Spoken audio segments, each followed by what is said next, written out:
What's up, dudes? Welcome.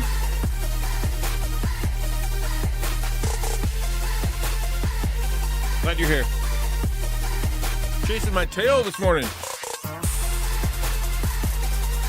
Yo, Jeffrino. Good to see you guys. Hi, Jones. Yo, Blanco, what up, dude?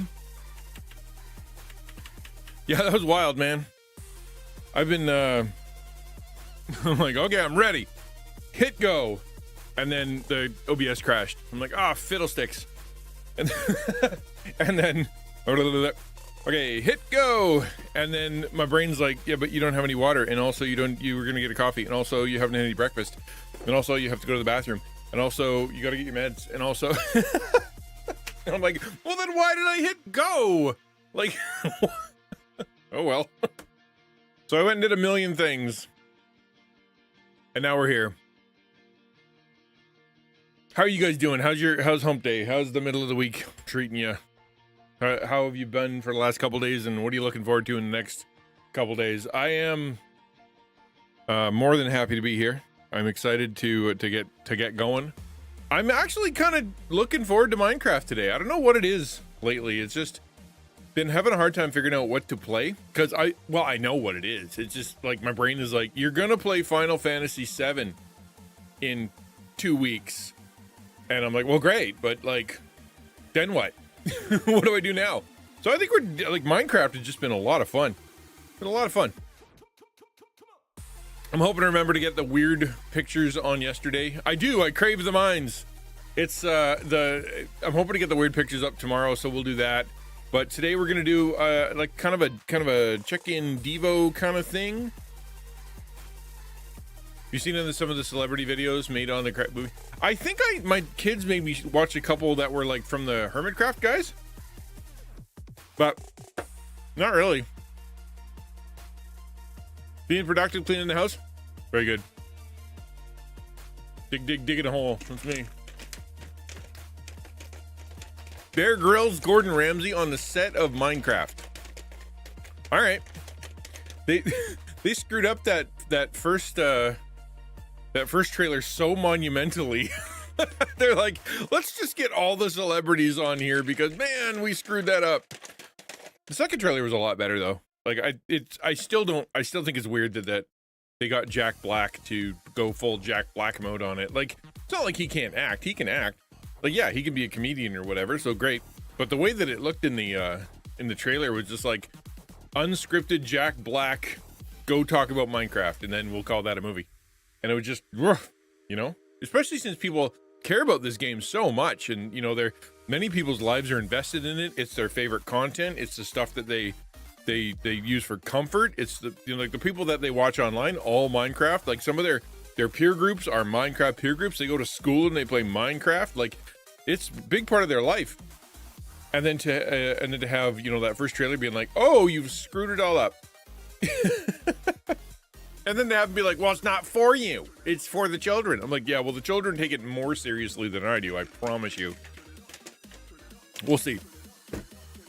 Had to bust out the backup rogue. Kind of looks like Iron Man themed. I had to break it out because my other one was not clean. I love that they leaned into the children yearn for the mines. I bet that was Jack Black ad-libbing. I don't know anybody in Hollywood would write the words, the children yearn for the mines into a script. I'm finally broken out black cherry. I've been like the flavor that I got before, like the lemonade one. It's only kind of good. I just figured out what it tastes like. I finally figured out what it tastes like. Marmalade. It tastes like marmalade. Which is, I love marmalade. I really do. I like marmalade. But like, you how many days of the week do you want to have marmalade? 2. You know what I mean? So like, I finally went back into my black cherry because I've been holding off because I'm like, I don't want to reorder and I don't want it to be gone and I wanted to drink it, but and so today's a really good day. Yummy. Someone took the phrase and turned it into a game, called it Mind. I mean, you're not wrong. Like all day at school, they're yearning for the mines. They really are. It's not a coincidence that they all like it. I like it. It's got amazing staying power. Like, truly incredible how it can keep going and going and going. Although Stardew Valley is sort of similar like that, right? Like, you buy it once and you get content forever. That's kind of fun.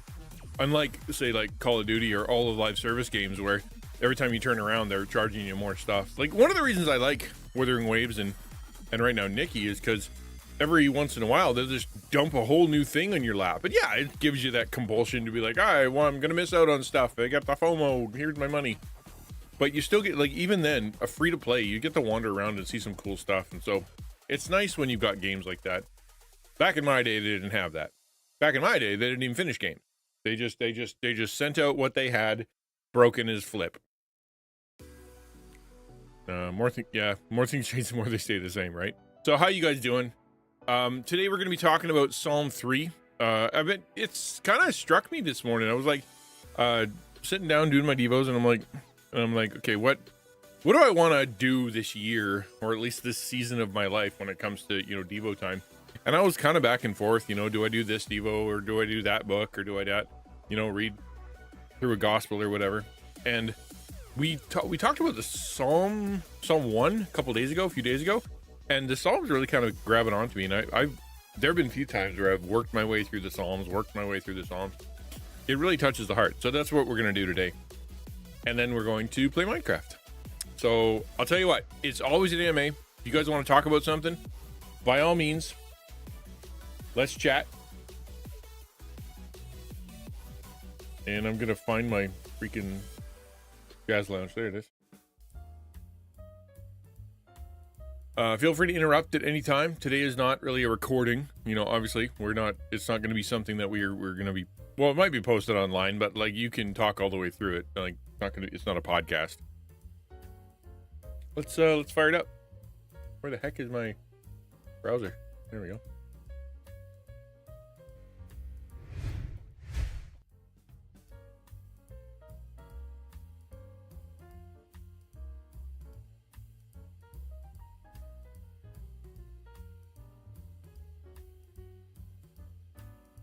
There.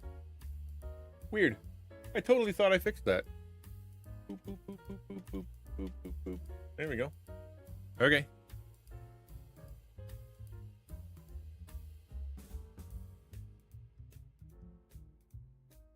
Awesome. Okay, there we go. PS3. Let's go.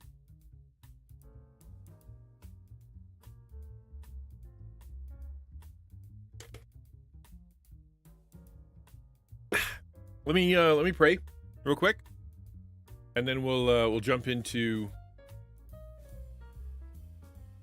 the Devo. Feel free to interrupt. Feel free to chat along the way. Feel free to do whatever. Ask questions. Tell your friends. All that. But yeah, we're just gonna do normal Devo time today. God, thanks for the day. Thanks for your love, and thanks for the blessing of being able to read your word and have it speak to us. Thank you for it being living and active. Thank you for it having the power to not only speak into our lives, but convict us and encourage us to give us, to let us know what your thoughts are on all parts of our life, and to be able to step into your light.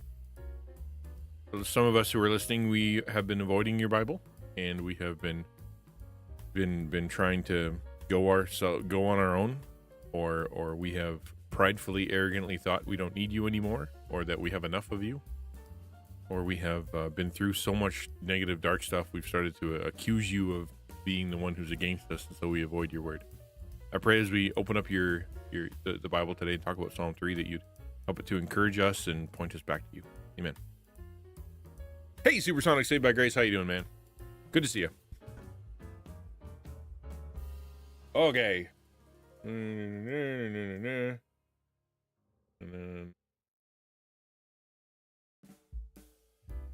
There, sort of. There we go. Doing well. Not as tired at the moment as I tend to be. Well, that's nice. You wake up and you're like, I have energy. Why? What did I forget? What am I supposed to do that I'm not doing right now? That's the question. I think, I'm in trouble. Yeah, it's, I remember you wake up in the morning sometimes and it's like, oh, I feel pretty good. What time is it? Oh, it's 10. That would explain it. That would explain it. Didn't set my alarm. Now it's 10 o'clock and that's why I feel well rested. But I'm glad, man. That's really good. So we're going to be, the reason that this kind of came up today and the reason that we're talking about Psalm 3 is, one, because it was in my devos, but two, as I was looking at some of the stuff that people were talking about on the Discord and people going through and whatnot, there's sort of this consistent theme, not really consistent. I've found a few of them, so not like everybody, but about this idea that like things are rough and where is God in this? And things are rough and and how do we face this as so consistent, the difficulty? Where's God in that? And so what I wanted to do is I wanted to talk about this psalm, but I want to bring up the notes. I don't do this very often, and that is open up the notes so that we can read it. There you go, layout options, 2 column. Notes. That one. There we go. And the reason maybe you guys can't see the whole thing, but can I? No, I can't. Okay, there we go. But I thought that the study of Psalm 3 was actually really encouraging today. So let me kind of go through that together with you guys, and then you guys can reflect on it or whatever, or just keep me in the background and see, maybe it'll help. I'll read the psalm first, and then we're going to go through the notes, and then we'll talk about it a little bit. So, Psalm 3, Psalm of David when he fled from Absalom, his son. Things were not going well for him, right? He had family troubles, well, the family troubles were getting chased by his own kid to get killed so he can usurp the throne. It was not cool. And so he wrote this. It's written for him, but it's also, written because he was sort of been through some stuff universally difficult. And, we've all been through things that are like, man, everybody kind of been through that really hard thing. Let's go through this together. And so people grabbed onto this psalm and were like, okay, let's use this as part of Israel's worship. Congratulations, Musical universally Angel. Applicable. You are the first person to enter the chat and have been first 3 times. Hello, Musical Angel. Good to see you. Welcome to the chat. Glad you're here. That was supposed to ding. It didn't ding. I'm hoping for a ding. But if I miss your thing, just know that I'm not doing it on purpose. Your chat. So he's going through a bunch of stuff, and so he writes this. Right? Let's read it. O Lord, how many are my foes? Many are rising against me. Many are saying of my soul, there is no salvation for him in God. Okay? Why is the audio so late into stream? What do you mean?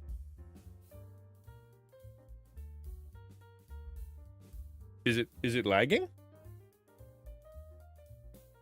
You might want to refresh, man, because everything on my side is 5x5, so I don't really see anything going sideways. Oh, I'd imagine because I don't know, man. I just work here. No idea. Oh, first in chat. That was for YouTube, dude. Yeah, that was YouTube. Yeah, first in chat. I should write that and say first in chat and YouTube. Welcome to YouTube or something. That's what that was. Sorry. All right. So let's. Oh Lord, how many are my foes? Many are rising against me. Many are saying of my soul, there is no salvation for him in God.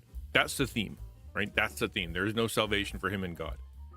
But you, O Lord, are a shield about me, my glory, and the lifter of my head. I cried aloud to the Lord, and he answered me from his holy hill. I lay down and slept. I woke again, for the Lord sustained me. I will not be afraid of many thousands of people who have set themselves against me all around. Arise, O Lord, save me, O my God.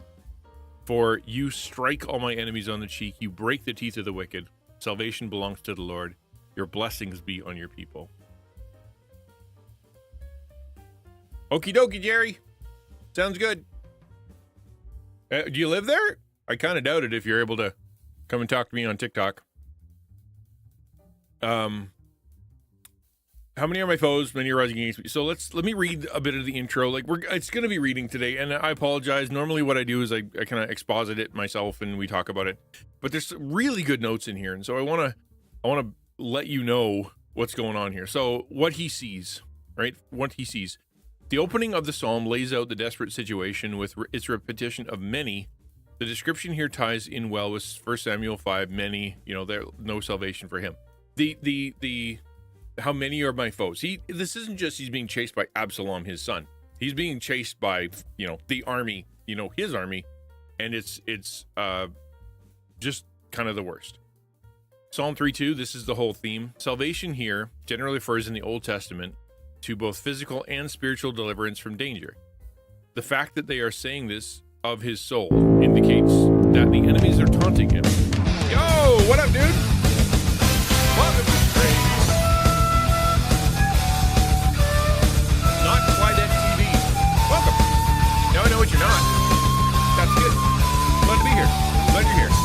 Hello again, Lane 3. Yo, Bray. How you doing, Bob Bear? Yo, Sensei. Gasha Samosa. Gasha Samosa. I like samosas. Those are good. Sharwin Jimmy, good to see you. Came for the devotional stream. All right, rock and roll. Well, I can start over then. I'm at the very beginning. We've barely started. Thank you for coming by. Welcome to the stream. You don't know who I am. My name's XtianNinja. My mission here is to build community and spend time together online. On Mondays, we do Bible stuff. Tuesdays, we do content creator Taco Tuesday stuff, where I teach creator stuff. And then with Wednesdays, we do Wednesday Check-In. And that is where I go look at the Discord, see what's going on in the community, and then spend time talking about sort of things that are close to the heart of the community. And then Thursday we do silly, weird stuff and have fun.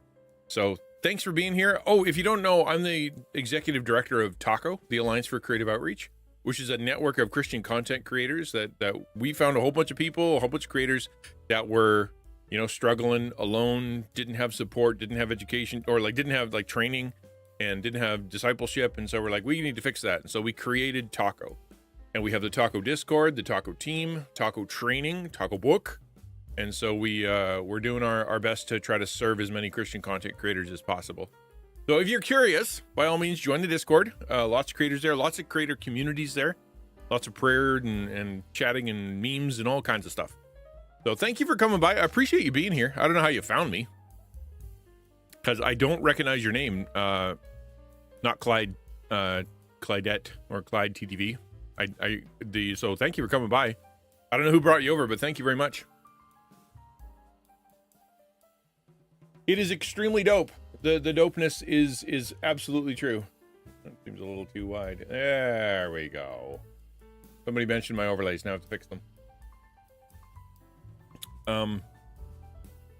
Not Clyde. Okay, not Clyde brought you over. I don't know how Not Clyde found me, because I don't remember seeing him in my chat. And Not Clyde is forgive me if you have been. I just don't remember you being here. Thank you for coming, regardless. Good to see you, Musical Angel. That scared the life out of me. I'm sorry. It gets a little loud in here. I completely agree. Let me start over the Devo, since we got some new folks here. We haven't got that far in, and so I thought let's just catch you guys up. We're talking about Psalm 3, which is a time where David's going through a really hard time. He's got a lot of family issues. He's got a lot of people who are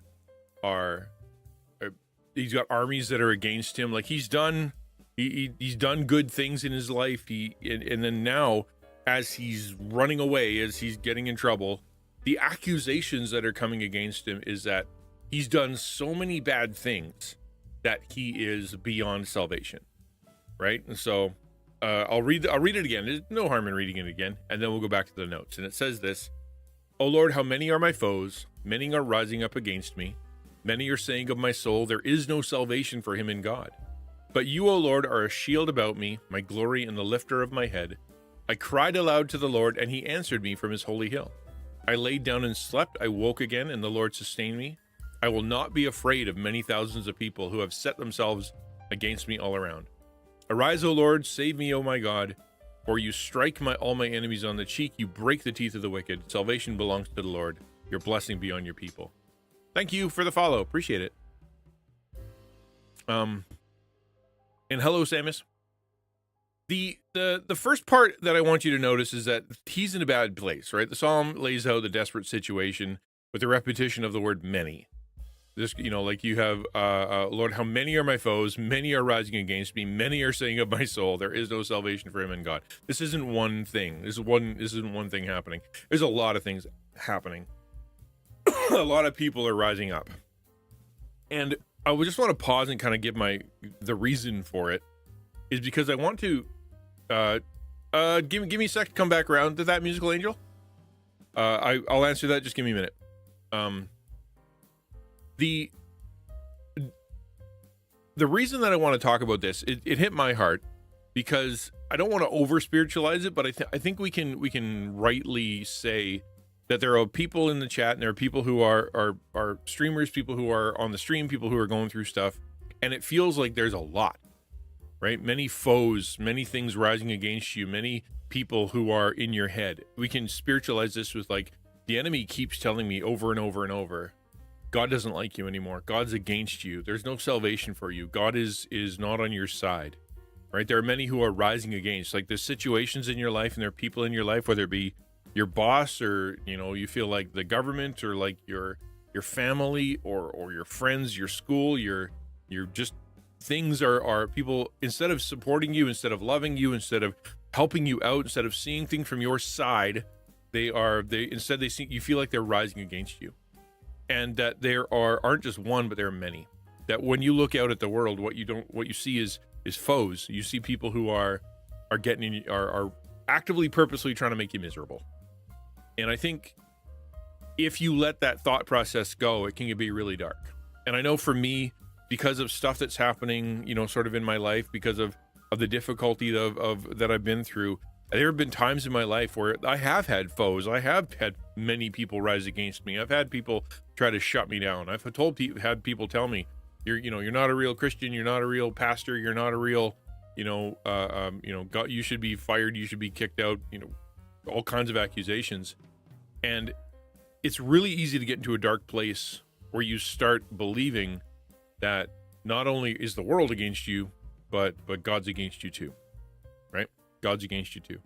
I'll throw it out there and ask the question, has any of you, are you now or have you in the past felt that feeling of, there are a lot of people who don't understand me. There are many who seem to be not only getting in my way, but actively trying to make my life worse. And that they are not only attacking me or making things worse, sort of physically, like materially, but spiritually. And I'm discouraged because I want to be loved and I want to be cared for and I want to be encouraged. And it just feels like the world is against that. Have you been there? The second part of that, if you look at how media functions and how Reddit or Twitter or Facebook or any of the social media, they kind of run on negative energy. Thank you for the follow. And everybody gets the clicks, or a lot of people get the clicks because because of what they're against. They set themselves against things. They set themselves, this person is horrible. This person is horrible. This person's horrible. And that's just kind of the vibe. Everything is bad. The government's against you. Teachers are against you. Leaders are against you. The church is corrupt. You're, you can't trust anyone. You can't even trust your own mind. It's just, the more you listen to that, right? Currently overcoming, yeah. The more you listen to that, the more this first two verses kind of feels real. Many of my foes, so many things are rising against me. And I've got people that are saying, like, of my soul, people are saying to me, like, really discouraging me, not only from a practical perspective and, making it hard to find a job or hard to keep being encouraged, but spiritually. I just feel like it's not just me, it's God that's against me. And people seem to be agreeing with that, right? Let me answer that question, musical angel, at the end of the Devo. So if you stick around for that, I will answer it. But this is you gotta really enjoy the buts in Scripture. Those are my favorite things in the whole world is the buts in Scripture. And verse 3:2 says, salvation here is referred generally in Old Testament refers to both physical and spiritual deliverance from danger. The fact that they're saying this of his soul indicates that the enemies are taunting him. His sins are so bad, they imply, that God can't save him. This is the other side. The accuser of your soul, and we can get really, we will over spiritualize here. The accuser of your soul, the person that your enemy, is always trying to convince you that God is against you, that you've sinned too much, that you are beyond salvation. You shouldn't read the Bible anymore. You never listen to it anyway. You shouldn't pray anymore. God's not listening. Shouldn't go to church anymore. Everyone will judge you. You don't belong with those kind of people. You shouldn't talk to anybody anymore. Because you're going to end up making everybody worse, right? You're a negative influence on everybody. So therefore, why are you shouldn't go anywhere. And the accuser will continue to tell you there's no salvation. There's no salvation for you.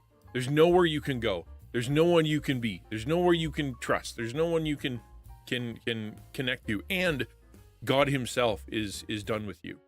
Which is why when after you've sinned or after you've screwed up or after you feel guilty, picking up the Bible or going to church or talking to a friend or calling the pastor or calling a Christian friend is really, really hard, because the enemy is inside your head going, you know what? God's not going to save you from this. That's one step too far. One step too far. Angel says, I run a Christian club at my college, and it feels like the head of the clubs doesn't like my clubs. He's never said anything, but he makes it harder to run the club for me and easier for the LGB club. Hello, Bob. Good to see you. Thank you so much. Appreciate that. Yeah, well, and that's the thing, right? You feel like you're doing the right thing. You feel like, or at least you don't feel like you deserve the ire you're getting. You don't feel like you deserve the misery people are putting in front of you. And you feel like you've tried, where's God in that? The baseline of this whole reason that I'm talking about this is because there are people that are in the chat, the people that are in the Discord, people that are in my life and me, who have had that struggle with, where's God in this? If you look at my devos today, it's just like a page of questions. Just what it is. It's just Jerry Seinfeld meets like Job. What's the deal with life, and what about this, and what about that, and what about this, and how do I do this, and what do I do about that, and where are you in this, and how am I supposed to react to that, and where did this come from, and why am I facing this, and how do I get through it? And there's no answer, there's no nothing. It's just brrr.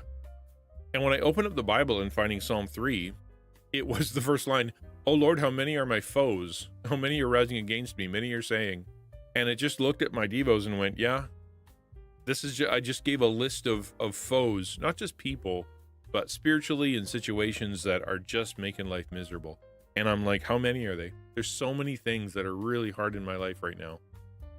There's no salvation. Like, I can't get out of this. And it's so consistent that it feels like it's never going to leave, which is that line, there is no salvation for him in God, right? It's never going to leave. You're always going to be miserable. Hey, praise God, Musical Angel. 12 mini Bibles. That's great. Let's keep reading kind of the notes here. Psalm 33, 3-6 says, what he believes. So the first one is what he sees, right? I see foes. Second, what he believes. The singer calls to mind the variety of ways in which God has cared for him in the past and how he was able, in faith, to sleep peacefully in the face of danger. These past experiences built his confidence for the present, enabling him to walk by faith, not by sight. Okay? So that next part is, but you, O Lord, are a shield about me, my glory, the lifter of my head. I cried aloud to the Lord, and he answered me from his holy hill. I lay down at dawn. I woke again, for the Lord sustained me. I will not be afraid of many thousands of people who have set themselves against me all around. Right here, 3-5 is past tense, right? You are a shield about me. In other words, you have acted as a shield about me so far. My glory, the lifter of my head. You have been the one who, when I am down, you are the one who lifts up my head. I cried to you, like in the past, I have yelled out to you as I have done before, and I have brought to you my tears and my emotions and my difficulty and my problems and all the overwhelm that I have, and I've cried to you, and you have answered me in that time. Right? You came from this place, like for us, like it feels like God comes from heaven or sends a messenger from heaven, like that holy place that's far away. God came and he answered me. And then in that time before, I was able to lay down and sleep. And when I woke again, I felt like I had more energy. It's funny that, Sonic said the same kind of thing, is that I woke up with more energy today than I kind of expected. This part here, I think, is a really important key for me and for anybody who's going through that first 2 verses. And that is to remember what you've been through, remember what you've faced, remember what how you went through it, what's happened, and what God did then, right? For me, like, there have been times in my life where and it's been way worse than it is right now. Like, I've had people, like, literally making my life miserable, literal actual abuse, literal like psychological torture happening to me because of where I was. And God sustained me through it, right? I'm still here. I'm still a Christian. I'm still in ministry. I still have Christian friends. I'm still reading God's word, right? God has sustained me through it. Right now, as like this morning's Devo, which is all questions, what the heck, I don't know what to do with it in my life right now, is I've been there and worse. And so that reminder of kind of going, okay, God, you have been a shield around me. As in other words, as my attackers have come and as all these things happen, you have prevented them from overwhelming and overcoming me. You lifted my head. I have been down in the dirt. I've felt like absolute crap. And there have been times since then where I have felt really good. You've sent a person to help me. You have given me energy. You've given me sustenance. You've given me, resources. You've given me energy or like encouragement beyond what I could understand. I remember a time where I was going through a really hard time, and it was very difficult. I got to the point where I just physically stopped. My body wouldn't move anymore. And I'm like, I don't know how I'm going to take another step, God. I am so done. I'm so done. There's nothing left in me. No energy, no desire, no nothing. I don't know what to do from here. And God, in his mercy, right, he gave me the energy for one more step. He let me get to the car. He let me get home. And during that crisis moment where I really did feel like I just wanted to lay down and die, he was there for me, which is in the past. And so that's, I think, step 1 here is asking the question and where has God been with you, and where he has shown his encouragement to you, where he's shown all the good things that he can do to, through, and for you in the past. Because otherwise you will get overwhelmed. Otherwise you can't face it. There are too many foes. There's too many things rising against you, too many accusations, and too many thoughts in your head of, God's against me. So taking the time to do that sort of that cognitive processing, that choosing of changing perspective and going, well, where have I been in the past? So I'll ask chat, and I'll say, basically say, share a story or share a moment or share a time, or just say, yes, I've been there. To, in the past, I have seen God work a miracle in my life during a difficult time, right? That I was able to get through a difficult time because God was there in a real way, right? If you've experienced that, just say something in chat. Put just an emote or something, so that you can admit that God has been there for you. God has taken you through something and you're on the other side of it, or you are still going through it and you haven't been overcome yet. I've definitely experienced that multiple times. Have you? Take a bite.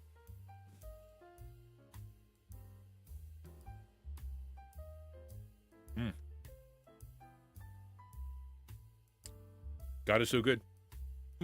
Not up and down, yeah. Is that Jono? Nope. He looked like Jono. The step 1, I think, of doing this and trying to get over these moments of overwhelm is to remember where you've come from, what you've been through, what you've faced, what God has taken you through, how you got through it, where the resolution came from, where the resolve came from. I think like Musical Angel talking about how my club, I feel like someone's against me and they're trying to shut down my club or make my club miserable, right? Looking back and kind of going, well, how did I get this club? How many miracles did it take for me to be able to set this thing up? How many miracles of provision has it been that I was able to do this? What has happened in the past? You talked about 12 mini Bibles, right? What has God done in the past to show that he's with what I do, right? And yeah, God is with us in every crisis. So that's step one, right? Is kind of remembering what you believe. What do you believe about God? This is the accusation. Too many foes, too many issues, too many situations, and God's not there. But what do you believe? I believe that God is a shield. I believe God is my encourager. I believe that when I cry out to him and I ask for help, that he is there. He will answer and he'll be present. That there are times in the past where I felt bad, scared, miserable, depressed, anxious, and I was able to sleep. And when I woke again, God had kept me going. God had sustained me. Therefore, verse 6, right? I will not be afraid of many thousands of people who have set themselves against me all around. So therefore, because of all the things I've seen that God has done in the past, through scripture, for people that, biographies I've read, for the people that are around me in church, for the small group that I connect to, etc., all those, God has been with them. In the middle of this, I feel like it might be hopeless, but God has done so many things in my past and the past of others to demonstrate and show that despite how much is against, he still can get through. He still gets us through. Yeah, I'm the one running it is a miracle. Exactly, musical angel. That's a very good point. Because you could have been, far worse off and not able to serve. Yeah, exactly. Okay, verse 7. What he prays for. Verse 7. Arise, O Lord, save me, O my God, for you strike all my enemies on the cheek, you break the teeth of the wicked.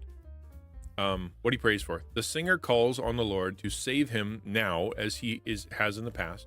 Save and salvation look back to the taunt in verse 2, right?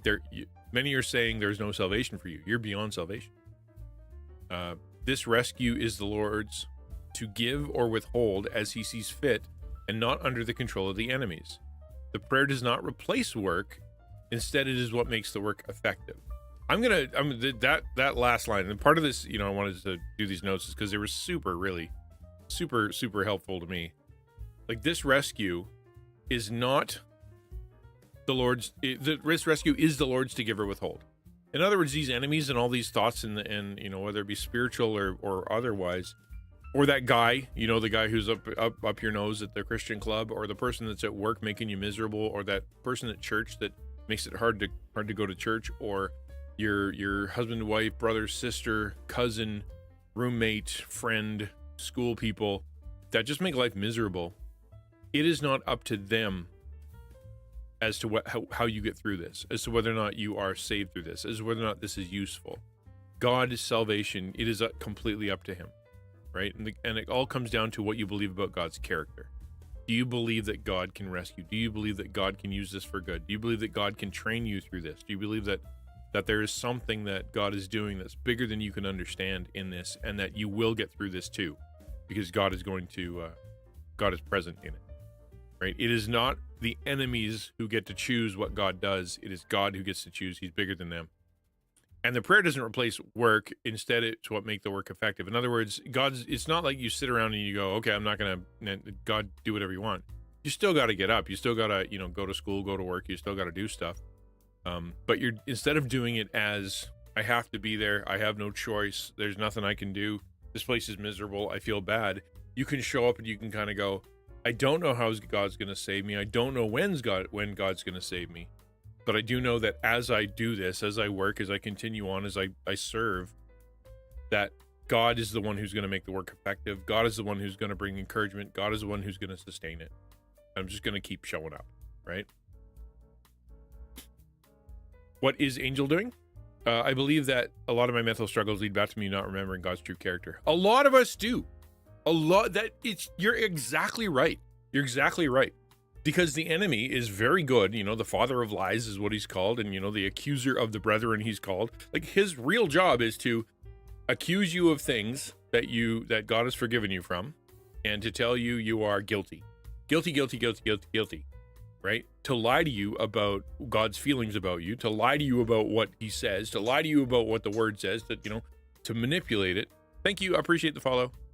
And then as you believe him, like, say you get farther from the word, say you're not hanging out with Christian people, say you're not listening to, sermons or Christian music or whatever, like, you kind of pull yourself away from the faith, the faithful, and the word of God. Those lies start to make sense. Those lies start to become truth in your brain. and the accusations start to settle, and you start to going, okay, I really did do the bad thing. Maybe God is mad at me. Maybe God is punishing me. Maybe God is struggling with or maybe I'm struggling because God has chosen to be against me. Or, maybe God doesn't want to listen to my prayers, etc., etc. And that's why we have to go back to, who is God really? What are God's promises? Does God promise to forgive? Yes. Does God promise to ever bring it back up again and accuse us of it? He says he'll never do that, right? If God is love, and the definition of love, love is patient, love is kind, love is, it does not envy, it does not boast. If God is love, if that definition of him, and that's how he loves us, then therefore he's not against. He's not manipulating things in the background to make us miserable. He's not tempting us so that we can fail. He's actually walking with us, and it's us that forget. It's we that forget what he's like, which is why we really need to stay with the Christian counseling and stay with the word and stay with people and stay with Christians. And it's one of the reasons that we started in the Taco Discord, that prayer channel, why we have been working to get a prayer, why we have a prayer person in charge of organizing the prayer lists and putting together the prayer lists and having it be purposefully taken care of. Why we have a prayer team of people that pray for that stuff. Why we spend so much time there is because there's so many folks who are struggling with stuff. We have a mental health channel because there's so many folks going through stuff and they need Christian connection. A lot of people that are on Twitch, a lot of online folks, they feel very lonely all the time. And it's easy for the enemy to get in their head. It's easy because they're on the internet and they're just awash with negativity.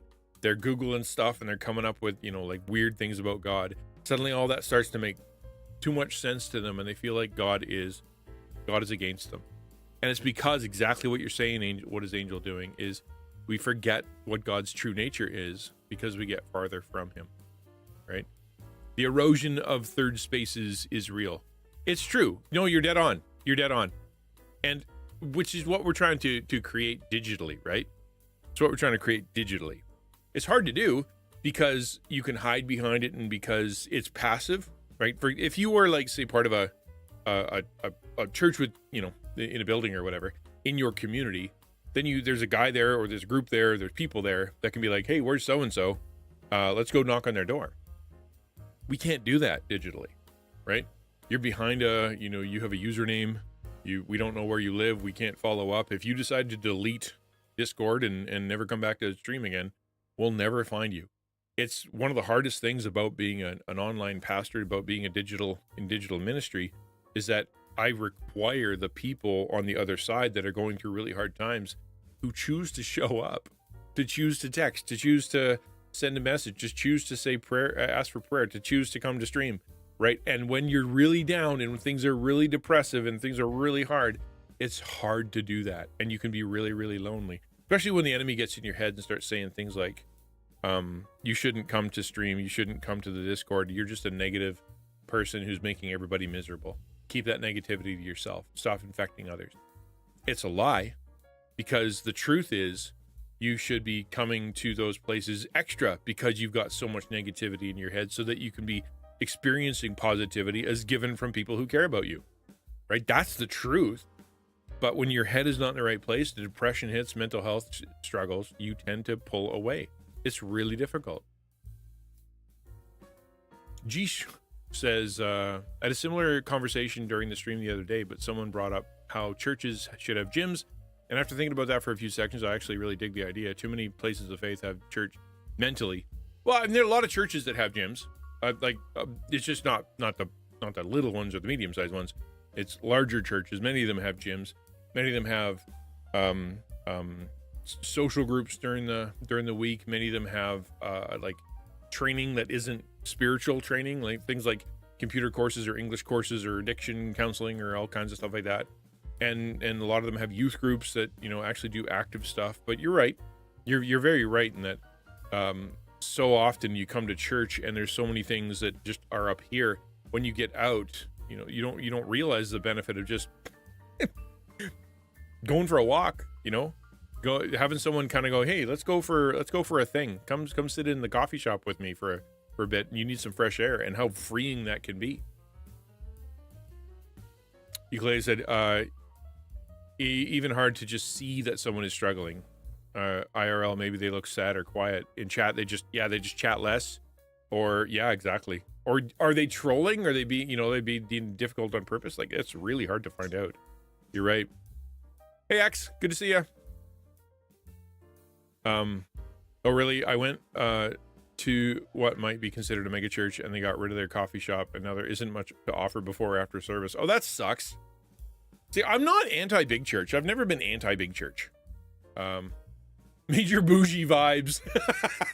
See, I've served in churches that have had thousands of people, and I've served in churches that had 30 people. Right? I've served in churches that were part of a suburban, mostly everybody was the same color and ethnicity and everything. And I've served in multi-ethnic, nobody was the same color. We had the whole rainbow, like it was all and the best potlucks in the entire universe.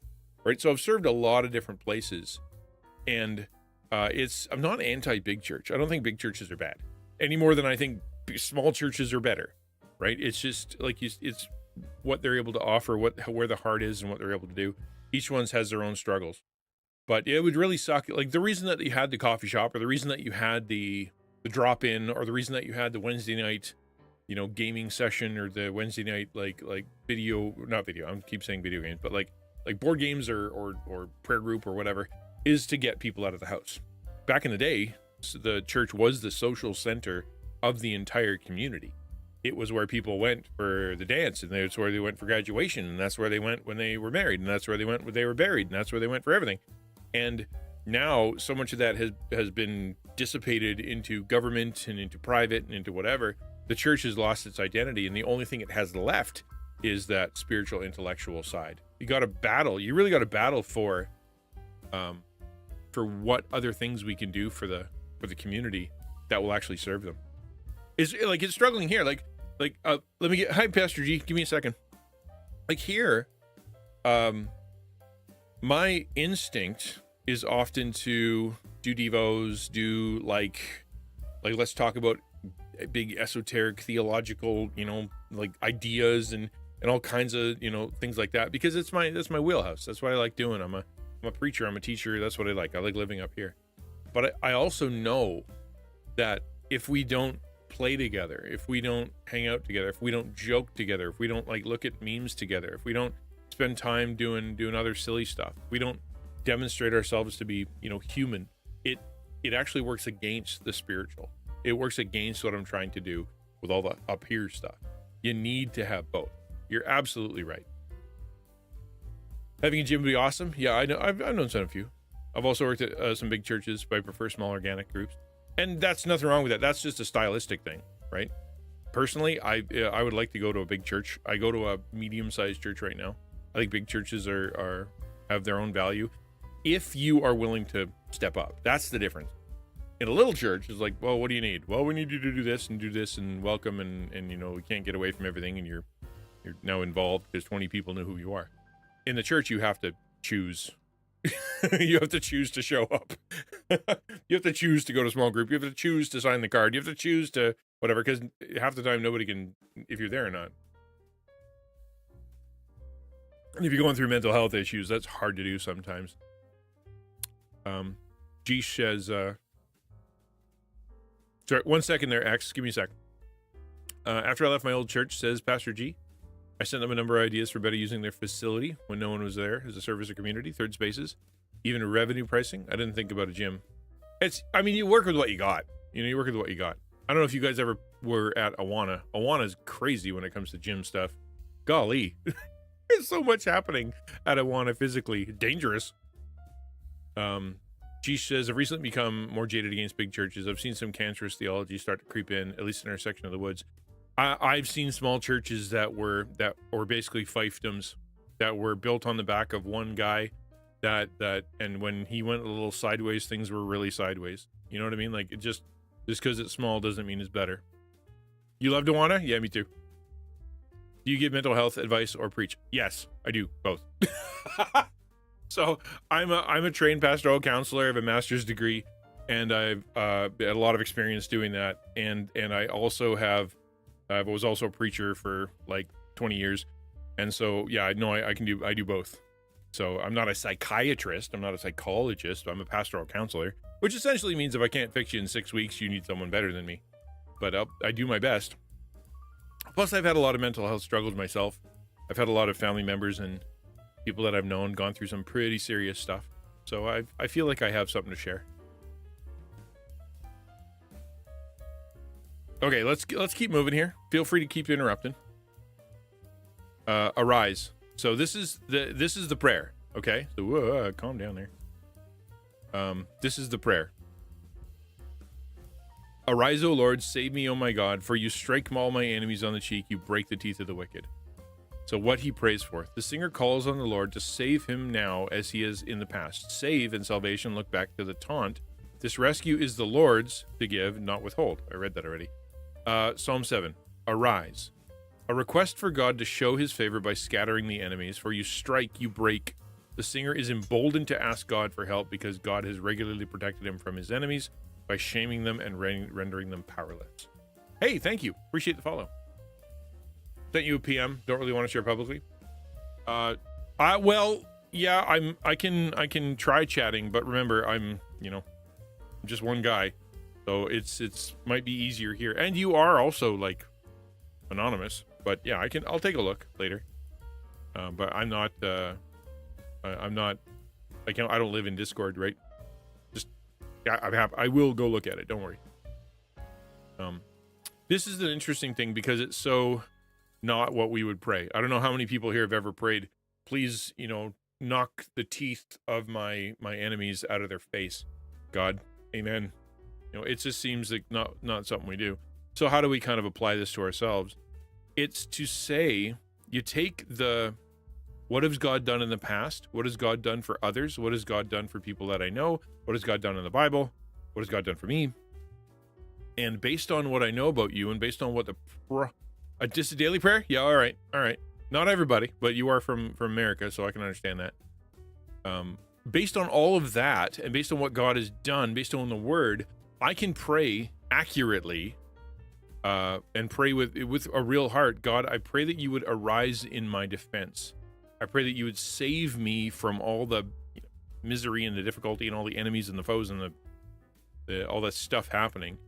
Because I know, because I know you are the kind of God who doesn't put up with people who hurt your people, who hurt people who are on your brother, like your sons and daughters. I know that you care about us. And I know that you will pronounce judgment on them, pretty severe judgment that I don't have to do. You look at the New Testament, right? Talks about how wrath is God's. God, God is the one who will give wrath. God is the one who has perfect judgment. God is the one who will send people to hell. Our job is grace. But part of that is trusting that when people go sideways, when people are difficult, when people set themselves against you as a believer, God is on your side. As for the imprecatory Psalms, like this one, sometimes prayer is about releasing our inner thoughts to God. Also that's another thing too, right? God is not afraid of these prayers, right? God is not like, oh, I can't believe you said that word, right? He knows what's going on in your head anyway. You letting it out of your mouth is actually is healthier because he knows it's up there anyway. Not like he didn't hear it, but it allows you to speak deeply and emotionally about this. Like, God, I really wish this person wasn't in my life anymore. They're really, really difficult. God, I really wish you'd save me from this. And that there's nothing wrong with that. Yes, you trust, and as we said before, it is God's choice whether or not he saves you and when he saves you and all that stuff. We've already talked about that. But it is perfectly reasonable to say, this hurts. It hurts a lot. I have so much anger in my heart and I have so much pain that I really wish you would not only end this, but you'd get that person out of my life.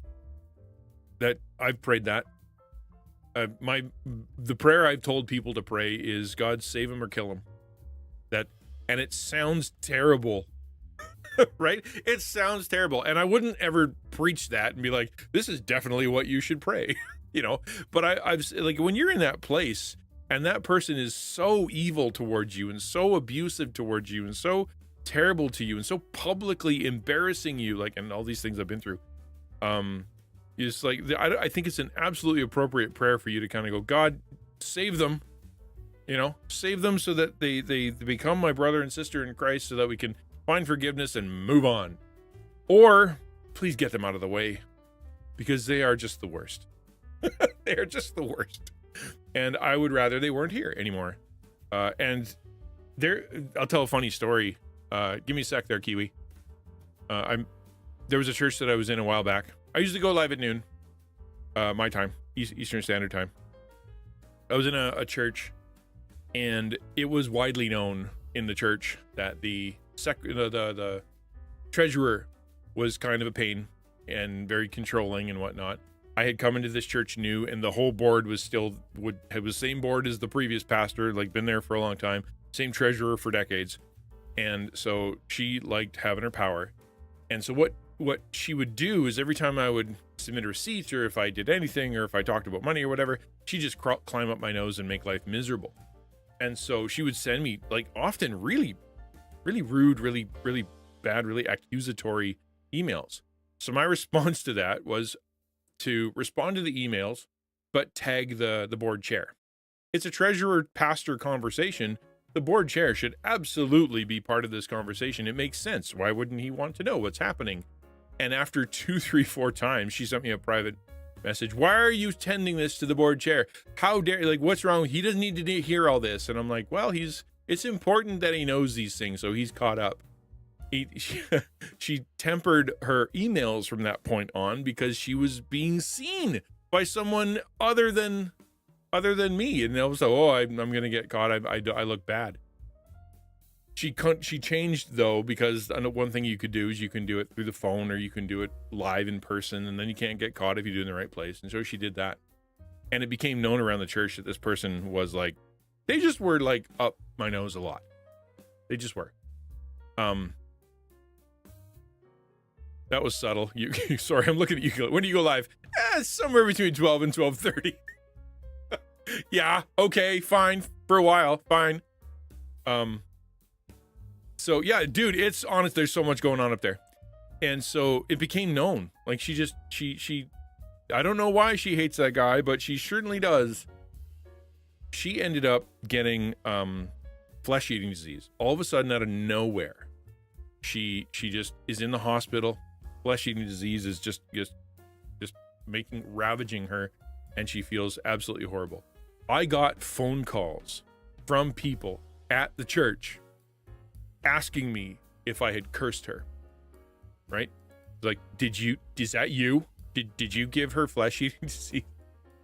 Because they knew I wasn't taking revenge. I wasn't like embarrassing her. I wasn't doing anything back. And I talked about praying imprecatory psalms and when people are difficult, bringing it to God. And they legitimately wondered if I had cursed this person. I hadn't. I didn't. It's not me. And believe me, if I could, then I have a list of people that I could do that with, and that I would like to do. But it wasn't me. But there is something to be said. All that to say, there's something to be said about the fact that when someone has set themselves against you, and you are walking with God, that asking God to deal with them isn't wrong. It's not wrong. Strike their teeth, convert them, change them, knock them out, get them out of the way. Because honestly, God, they're in the way between you and me. They're in the way between what you want me to do, and I can't obey you properly. It doesn't mean God's going to do it immediately, or that God's going to whatever, but it is certainly I think it's an appropriate prayer.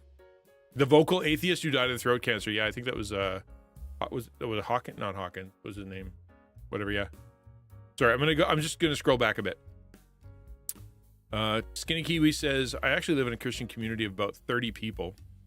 Many are recovering drug addicts, and my next door neighbor in his tiny house is 21-year-old schizophrenic. But for people who struggle and need more help, a living environment is 24/7 and better than a once a week Sunday service. 1,000%. Yeah, there are definitely people who need more long-term care. 1,000%. And really, you could make the argument, I believe it's true, that we should spend more time together. And if you have spent time with a group of Christians that you love and that love you, you want nothing more than to do that more. That's, if you look at Acts 2, the church was, and everybody was super nice to each other, and everybody really wanted to be together a whole bunch because it was really great. That's Acts 2. And we tend to, as North Americans, we tend to treat church more like a transactional thing. or more like a store where you walk in, you give the thing, and you get the thing, or like a restaurant. You walk in, you participate, you give away your money, and then you're fed. You walk out. But it's not meant to be that, right? It's not meant to be that. It's meant to. The more you love Christians, the more that you're around Christians, the more Christians that love you back, the more times you want to be around them. The hard part is when you meet Christians that climb up your nose and are horrible. True.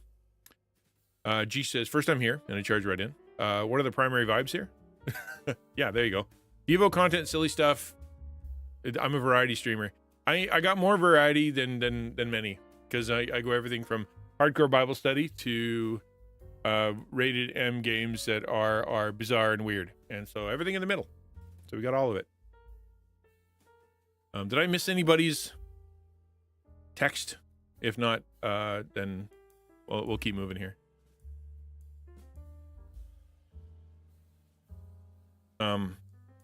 Salvation. Okay, let me come back to that. I got 2 questions waiting in the hopper. I'm almost done, Devo, and then we'll come back. Okay. So, and they're both from someone named Angel. Salvation belongs to the Lord. Your blessings be on your people. Salvation belongs to the Lord. By looking back to verse 2, right? The salvation thing. There's no salvation for you in God. God hates you. The singer remembers that it is the decision of the Lord and not of the enemies that makes the difference. For the same exclamation, look at John over there. Your blessing be on your people. A merciful word indeed, wishing well even for the people who oppose him, but the blessing will require their defeat. That is such a good line, right? Okay, right? Hello, good to see you. Wishing well even for the people who oppose him, because he is your people, because that's who's attacking him. His son Absalom and his own army and his own people are the one coming at him. And so he ends with, God bless your people. I think there is such a fascinating thing here when it comes to people who are going through a hard time, right? They're making me feel miserable, and they're telling me that God hates my guts, but I know that you don't, God. I know that you take care of me because you've done that so much in the past. Therefore, that allowed me to go to sleep, that allows me to wake up, that allows me to continue on. I know that that no matter how many people are against me, you will work through it. You'll do good for those who love you. You have a plan, right? Romans 8. If you're for us, who can be against us? If nothing can separate us from your love. If you do good through all the evil. I know that's true. Therefore, all that being true, God, please solve this problem quickly, severely, and please save me. I am done with it. That's a good prayer to pray. Salvation belongs to the Lord. I trust you, God, and also God bless those folks. And that's why I say my prayer is, save them or get them out of the way, because we do want more people saved. We do want to be in right relationship. We do want reconciliation, and we do want the people of God to be united. That's where our heart is. That's what Jesus' heart is. You look at his prayer, like he wants us together and united, not separate, not hurting each other. He certainly doesn't want Israel fighting Israel, right? He certainly doesn't want the church fighting itself. He wants us united and worshiping and encouraging each other, like you were talking about earlier, right? Kiwi, going, people who are hanging out and living together and being taking care of each other all the time. That's what we're supposed to be doing. And sometimes, because the enemy gets into the church, it's difficult. So my encouragement to you is, if you're going through a hard time right now, or you have a lot of people or situations that are difficult, pray through this psalm, right? Pray through this psalm. Recognize that God's on your side. And by what he's done in the past to others.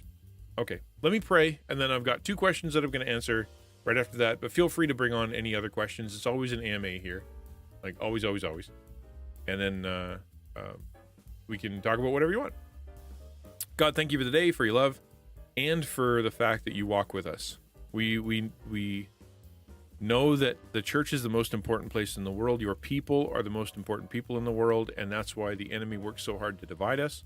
We know that spreading your message and spreading your gospel, being your people, doing the good works you've set out for us to do is what the world's all about. So point people at you, which is why the wolves in sheep's clothing are in the church. That's why it's so difficult. We know that.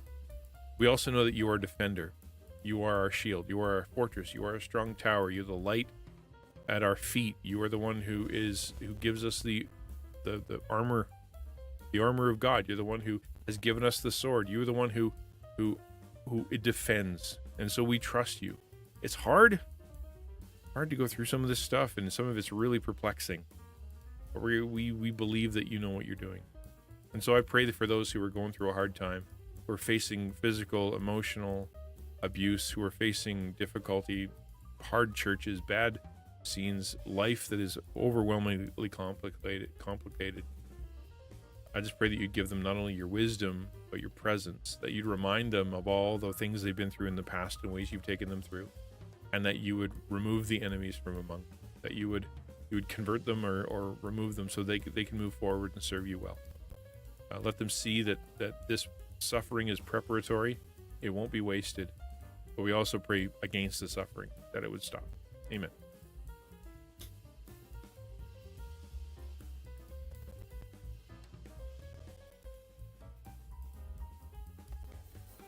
Okie dokie. So 2 questions came in, and feel free to talk about whatever you want. And one of them was, what's your opinion on rated R and M movies and TV shows? I have friends that don't mind and others that do. Here's some of your thoughts about weeding out the wolves and avoiding infighting. Okay, now we got 3 questions. So just give me a second to answer these in order. I'll come back around. I'll try to do them in the order that they came. So my opinion on watching R-rated shows, I say this. This is how I see it. Violence is fake.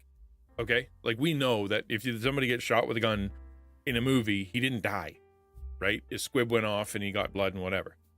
We know that if the ghosts that are there aren't real, things like that. So there are certain things that are part of scary movies or violent movies or whatever that are clearly fake. And if you can handle it, this is sort of in the realm of the meat offered to idols, if you know what I mean, that if you can handle it and it's not hurting your conscience and it's not screwing you up and it's not tempting you to do stuff and you're not angry and you don't end up being a cussing jerk because you watch too much of that stuff, then there's nothing wrong with that. You can separate fiction from reality, fantasy from what's happening in real life. You can do it because you're an intelligent person, then go for it. I don't think you can do that for kids. I don't think they have that ability to discern, which is why we keep them away from R-rated stuff until they've got their head on straight, until some of the chemicals in their brain have solidified. But I think if you're an adult or if you're a mature person, then yeah, go ahead as much as you want. The exception that I would give would be sexual stuff, because when you watch someone get nude, that's real. You watch people simulate sex, right? They're still kissing, they're still grinding, they're still bumping, and it's like it still is arousing. It still gets in your head in a real special way. We know in Scripture that sexual sin is put in its own category as extra dangerous, extra difficult, extra damning, extra messes you up, and so therefore it has a I would say that should just be a no. No, I don't watch sexual sin stuff, but I can watch an action movie, or I can watch a scary movie, or I can watch a thriller, or I can watch I don't know, like a mystery or whatever, and those are rated R or M. Same with games, right? Like I played Control. Control's a great example. Spooky as flip, at least to me anyway, and it's got real intense, weird vibes, very, very M-rated, but it's not sexual, right? It's just weird, and it's got a lot of stuff in there that you wouldn't want like your a little kid looking at. But I'm fine with playing it, and I'm fine with having it on stream, and I'm fine with sharing it, because we can separate fantasy from reality. But if it's got sexual stuff in it, I think that affects us in a different way. So that's my answer to that. If you have friends that struggle with it, then don't watch it with them, right? That's the meat offered to idols.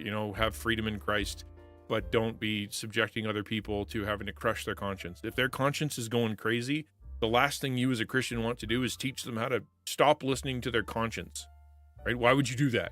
Why would you ever walk up to another believer and go, hey, I know that you're really struggling with this, and that it feels like a sin to you, and that you feel like you're disobeying God, but just try to ignore all those feelings and come with me and do it anyway. That's literally demonic. Why are you being Satan to someone? Just help them out and don't do that. In the same way that if you can handle it, then that's okay. That's okay. The second question was about anime.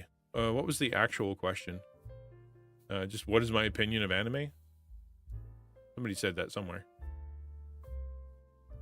And the answer is I freaking love anime. It's all I watch. I watch game ranks and anime. That's it. The rest of it is just me and my family and work. Because I'm just sick of Western media. It's such garbage. Oh my goodness. It's so corporate and so horrible and so just stupid and basic and churned out by AI. It's just, I hate it. And so therefore, like, I just spend a bunch of time watching anime. It's the same kind of rules I just talked about, right? If you're up to your nose in hentai, that's bad. If you're watching a bunch of ecchi, then and it's screwing you up and sexual stuff, then yeah, that's a problem because it's going to hit you in a different way, even if it is fiction. Still going to screw with your brain and screw with your heart. At the same time, but there are violent ones and there's intense ones and mystery ones and creepy ones and all kinds of other anime that are perfectly valid, perfectly fine to watch. I love them. I think many of them are artistic and many of them are beautiful. They tell stories in ways that nobody else can. They tell fantasy stories the way no other genre on earth can do it. And so I think it's really special. I do think if I had to pick one reason for to be careful with it is it is the controversy when it comes to the actual artists. I think that factors in, right? And so if it's an anime that is widely known for abusing their artists or widely known for hurting or manipulating or doing horrible things, then I think that we have a moral responsibility to avoid that one, or to try to support the ones that are doing good. It's for us to be able to have enjoyment and entertainment and leisure on the back of someone's suffering isn't that much different than going to the ancient Colosseums and watching people get beaten and bloodied so that we can enjoy an hour of time. It's not that much different. Just the fact that they're over there, they're in Japan and they're not physically bleeding, instead of they're having heart attacks and passing out and working 25 hours a day. It's not different. We're still finding entertainment on the backs of other people suffering, and I don't think that's right. So be careful with that. That's the only real qualification I would give, is when you're doing any of that kind of stuff, is take into account what's happening in the industry. K-pop was really bad for that for a long time. K-pop was widely known to be abusive to their artists, to the dancers, to everybody. They still struggle with it. It's not all of them. Some of them are very private. Some of them are good. But it's something to factor in the same way that if you factor in how you buy, where you buy your chocolate from, or where you buy your coffee from, or where that kind of stuff, because there are places that are just freaking evil, and buying it from them is supporting evil people who do evil stuff with evil money to do evil stuff. Don't do that. Don't give them your money, right? You got to take that stuff into account too. So I would say that when it comes to watching that stuff, you guys know what I've said, and just to take into account the sort of the global situation, right? Does that answer your question? Like Willy Wonka, what? Yeah. What? He enslaved the Oompa Loompas and he serves them only chocolate. I'm pretty sure is how that goes. I don't know. There's an argument. Hey DJ, good to see you. Don't buy chocolate from exactly. Willy Wonka bad, exactly. He's also insane. That doesn't help either. Doesn't brush his teeth either, or floss. He doesn't floss. Curious on your thoughts about weeding out wolves while also avoiding infighting. It's really difficult. I mean, if you look at the way the scripture is, right, the way that Paul goes, hey, I'm going to plant a church, and here's exactly the right theology, and I'm going to pick the elders, right? And this is how to do it. Let me leave you some instructions. And then he leaves 10 minutes later, right? He's on the way out the door, like the footprints are still in the sand, and you have people that swoop in and start sowing division. Hey, Gamer Night. like immediately. They come in and like, oh, Paul's dumb and you shouldn't believe him and he's just manipulating you, and you know, if Jesus is Messiah, the Old Testament, then you should probably be following the law, and what's wrong with you, you know? And all of a sudden these new Christians are all screwed up, right? They're all messed up. And so Paul has to come back, or Paul has to write a letter, and this is why we have the New Testament, is because so much of the New Testament is basically either correcting error or trying to teach the what's supposed to be, what you're supposed to know. And it so I think it's really hard, in answer to your question, right?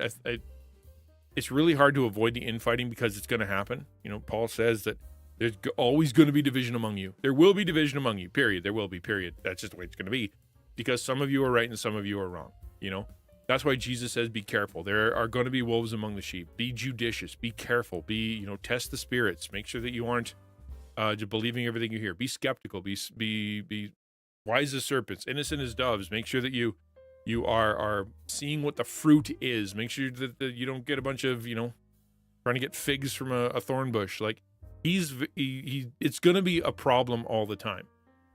So how do you address that? I would say there's a few ways. Like, number one is know your Bible, right? And if something smells hanky, you can be like, that's wrong, right? So, yeah, fruits of the Spirit fruits of the Spirit, fruits of ministry. Yeah, exactly. Do they embody love, right? Or do they have I've known plenty of Christians who call themselves Christians, but are just the worst, right? They're jerks. They're hypocrites. They are control freaks. They lust for power. They mock people and gossip. Like you're just the worst. Are you saved by are they saved? Probably. You know what I mean? Like Jesus, there'd be a lot of people in heaven that we don't think are there, but they're acting like wolves. They're people who stand up and they know all the Bible stuff, and they said that have been in church for 40 years, and they are elders or deacons or Sunday school teachers. But then you're like, man, then why does everybody scared of you? Why does nobody want to be in a committee with you? Why do you spend so much time being miserable behind the scenes? I was in one church, and this is, it's going to sound pretty extreme, but like I was in a church, and one of the deaconesses, she just got her nose bent out of shape when it comes to me, usually because I preach the gospel and they don't like that. But and she made it her mission to get me fired or have me quit. That was her mission. And so she couldn't get me fired because I wasn't doing anything wrong. There was no accusations she could bring, much as she tried. Oh, boy, did she try. Just accusations like crazy. None of them stuck. So she couldn't do that. So she tried to make me quit by making my life miserable. Well, I'm pretty used to being miserable, so good luck. You have to make me, you have to kill me. And so that didn't work. So the third plan that she had was to dismantle the church. So to save it in her brain. This is how I have to save the church from Pastor Al, and in order to do that, I'm going to dismantle the church. So she went house to house, person to person, and told them, here's all the horrible things about Pastor Al, and here's all the ways that you can't trust him, and the thing you need to do is not come to church, right? What we're going to do, we're going to shrink the church to nothing, and then that way the anybody who's in charge or anybody who sees is going to be like, oh wow, Pastor Al killed the church. We should totally fire that guy. There's nobody coming anymore. And then we can get a good pastor. I'm like, yeah, like you didn't do this to the other 5 before me. Right? So that was her plan. So she was going door to door to these people and actually telling them to not come to church. And I'm like, where's so-and-so? Where's so-and-so? Where'd they go? What's going on? And then I go to their house. I'm like, so what's the deal? They'll try to go to their house. Right? So, hey, can I come over for a coffee? No. I'm like, so eventually I was able to, grab onto one or two of them and be like, well, actually, this woman came to our house and told us that we shouldn't come to church anymore because that way we'll save the church from all the trouble. And I'm like, does that sound right to you? I said that out loud. Like, does that sound right to you? Don't come to church so you can save the church? Well, not now. Well, then why come to church? Anyway, so yes, there are always going to be people, and they're going to be very manipulative. They're going to be very consistent, and they're going to be very established. They're usually going to have money. They're usually going to have influence, and they're always going to be there. So number one, know your Bible, right? Yeah, benefits of knocking on the door, exactly. Know your Bible so that you can be able to go, no, this smells wrong. Stay in prayer so that like your spiritual Geiger counter is ready. Like if all of a sudden you're like, someone's like,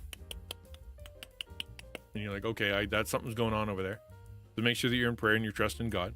And then the other one is choose good leaders, right? Do your absolute best to choose good leaders. Because what'll happen if you're in a church that's like a Baptist church or any church with voting, right? You're going to get there and they're going to be like, does anybody have a problem with this guy? And everybody's sitting on their hands. Well, I can't say anything mean because I'm a Christian. That's a really good time to be like, hey, this guy is super intimidating, doesn't use his money correctly, isn't an elder in the church according to the scriptures, and has been pretty horrible to me, actually. I would rather this person not be an elder in the church telling everybody how to be a Christian. That's the time to do that. I don't know many people who will. Everybody, it seems to be, there's such a vacuum of leadership within the church that whenever anybody volunteers, they're immediately grabbed onto. This is why we have these things like voting or times to talk about who's going into leadership. But just so do those. And I think the next part would be confront, whether it be because, Matthew 18, confront, or whether it be, contact the denomination or contact other pastor, contact, whatever. And, confront the situation. Maybe you're wrong. Like maybe you completely misunderstood what's happening, or you listened to gossip or whatever, and you're wrong. Okay, perfect. Then problem solved. But if you're right and you stay quiet and this person is able to hurt more and more people, right? It was your responsibility to do what you could. It was your responsibility to do what you could. And many people just kind of, they leave. There's number 5. Am I on number 5? Stop leaving. Right? Stop leaving. If you've joined a church and you're a member, or you have been there for a while and things start to go sideways, so many Christians I know pack it in. Oh, wow, this place is really different. I'm just going to leave. And all that does is leave the vulnerable people to be exploited, the new Christians to be lied to and manipulated, and all the people who are doing things wrong to gain more power. That's what that does. You're hurting people, and you're not helping and getting rid of the bad stuff. So you leaving might be the wrong option, right? Yes. Are there times to leave a church? There are times. Are there times where it's an impossibility and you know what? I'm just not gonna. Yeah, maybe. But more often than not, what I see is the fear of people confronting these wolves because they want to be nice, or because they don't know what to do. Just stand up. Does that make any sense? Did that help? My favorite animal is One Piece, and I freaking love it. Nearly caught up. Yeah, my kids like One Piece. It's quite a commitment. I like the 12. I like the 12 episode series that you just kind of chew up and spit out. My favorite genre is isekai. I will watch an isekai, even the most garbage isekai, just because I like it. Solo Leveling was really good. ReZero, I like that. That's what I like that. I like a lot of the cheesy romance ones that I watch with my daughters. Things like Sign of Affection. That was really good. Or Hokkaido Girls are super cute. Watch that with my daughter. That was kind of adorable.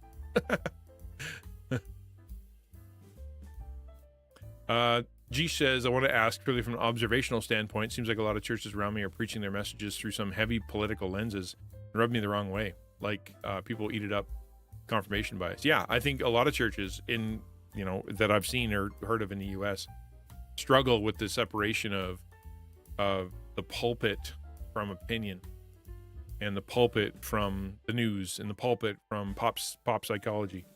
Yes, I believe that the church and the pastors have a responsibility to cover some of this stuff. Like, you don't run away from things that are happening in the world. You don't run away from stuff that's, pertinent to your county, your nation, your world. You don't run away from difficult psychological topics, but what ends up happening is you, out of fear, I think, and this is my opinion, okay, out of fear, the pastor, the preacher won't preach the word, because the word doesn't line up with the doctrine of the party, the doctrine of the people that are in power, the doctrine of the ones who they're supposed to vote for, right?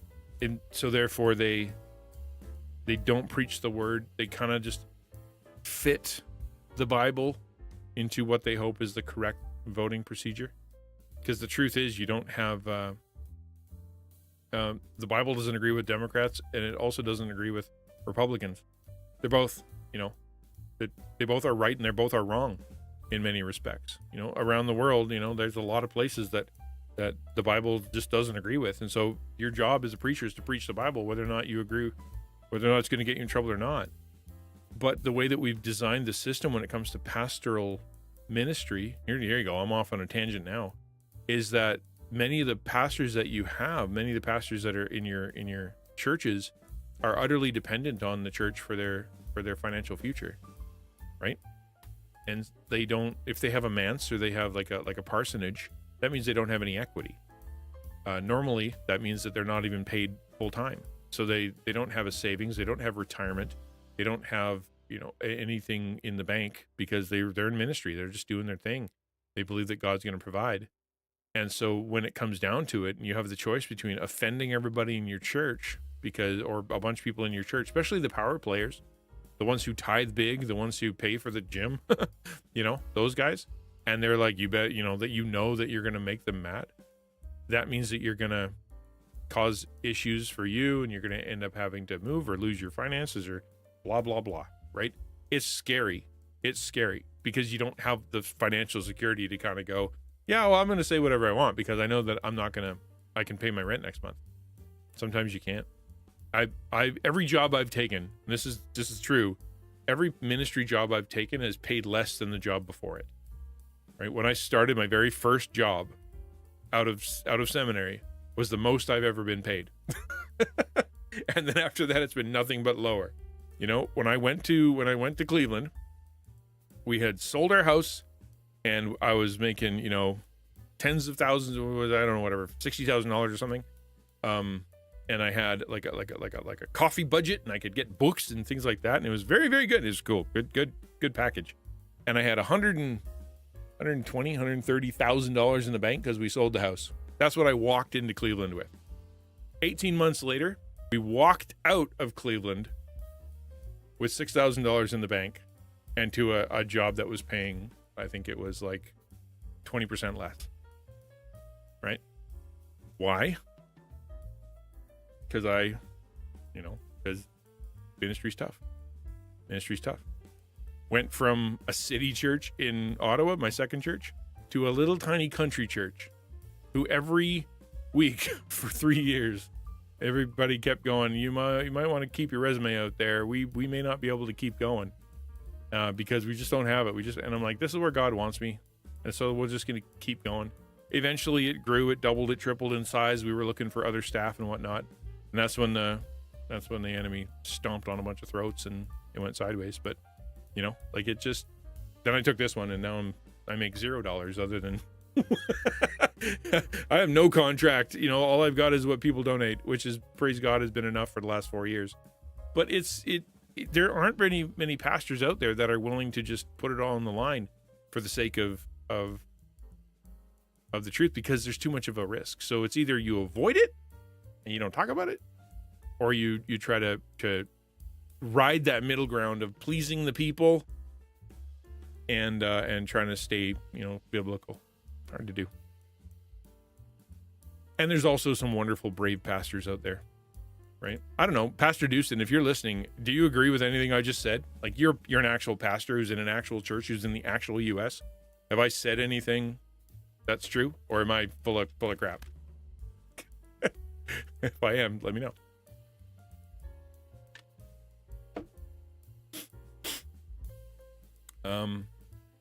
Donnie says, recently changed churches. but it's been a thing that I've thought about for a while. Hard to do. You change denominations too. I feel that well. Know that I say that out loud. Before I graduated youth group, says Musical Angel, this is my last year, I want to get him a mug that says "World's okayest youth pastor" as a joke. Oh yeah, dude, that's that's a fantastic mug, because that's probably how he feels.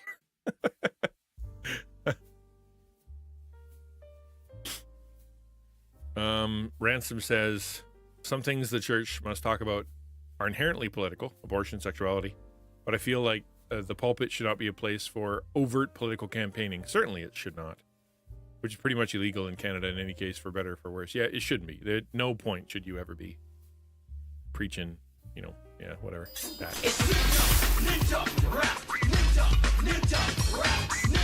I feel like Han Solo. It's true. All of it. It's true. All of it. That's funny. Well, thank you for backing me up. That's funny. And I hate that you quoted the new Star Wars. Like that's I don't know how I feel about that at all. Are we even allowed? Is it that's a non-prequel meme? I don't think that's legal. Thanks, Varric. I appreciate it. Interesting that sexuality, abortion are topics that brought up. Those come off as safe, easy topics for the church to dunk on, whereas many pastors condemning wealth hoarding. Yeah, or, exactly. There's a lot of different sins that we tend not to, like, say, obesity or lack of generosity or not tithing or whatever, not giving to the church, or the importance of adoption or cheating on your spouse or being cruel to your kids. All that there's so many things that are out there that just make everybody mad when you preach them. I remember I did you preach through 1 Corinthians 15. You're going to get to human sexuality. Or 15, whatever. 1 Corinthians. You're going to get to human sexuality. It's going to happen. And I did the sermons, did three in a row, and I had someone who never came to church ever again. That's not true. She came to church. She never came to service ever again. She'd come to church and she'd go and sit in another room, or she'd go help in the Sunday school, or she would go somewhere else because she felt like she needed to come to church. But I must have said something in there about sexuality, or she didn't think it belonged in the church, and she just never wanted to hear another sermon that I said ever again. But I just talked about biblical sexuality. Thanks for the lurk.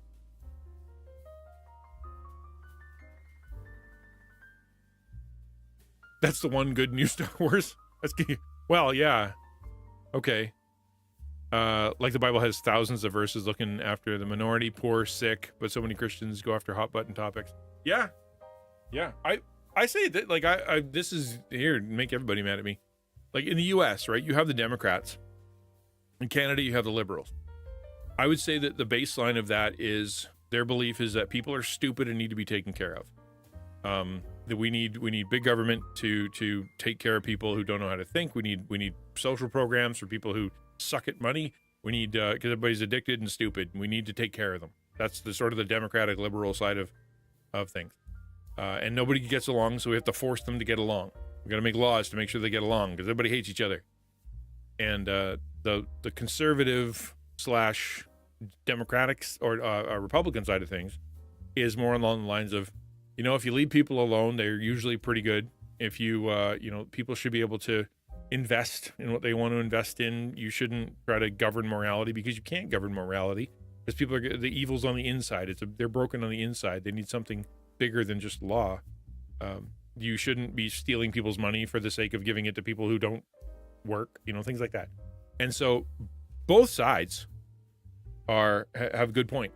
People are stupid, but if you generally leave them alone, it's probably, that's probably better, right? People do need to be taken care of and should be told to get along and forced to get along. And on the other side, actually, the sin issue is really, really deep and it's not gonna, and legislating morality usually doesn't work, right? Things like that. People should be allowed to choose whatever they want and do whatever they want. When it comes to, say, human sexuality, this side, people should be forced to, conform to our whatever. Like I think both have a a point.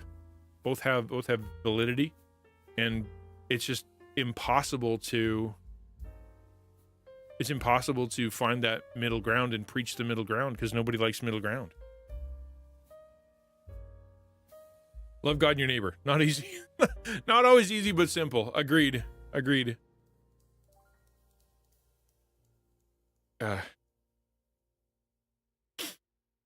how dare you preach a biblical sermon? I mean, yeah. Talk about Bathsheba all you want, but don't talk about adultery, you know? Talk about the woman at the well as much as you want, but don't talk about serial marriage. Talk about the woman who was caught in adultery, but don't talk about sexual sin. Or, you know, like, what? You have to take a certain bent on these topics. You're not allowed to take the other one. Legislating morality doesn't work. Please say it louder for the people in the back. It doesn't work. We do need laws. I'm not saying, you know, I'm not a whatever those people are called that don't think laws are important or whatever. There's a term for those guys. Anyway, but like you do need law, because otherwise people will be stupid and they will be dangerous, and all the evil people will rule. That's what happens. That's why every post-apocalyptic movie ever always has a great big bad guy who had all the money and took all the power when the law fell apart. Libertarians, that is the word I was thinking of. What are those guys called? There's this subculture weird thing in the United States, and it's so funny to watch sometimes. They really believe they can secede from the United States and not have to follow the laws of the land, because they can just decide that they are their own thing. Sovereign citizens, is that what that's called? Bananas. They're banana pants, man. It's so, I don't know if you've ever seen anybody, the videos where a sovereign citizen gets pulled over and they're like, I don't have a driver's license or insurance because I don't have to, because you're not the boss of me. And the police officer's like, but I am though. And here's some handcuffs.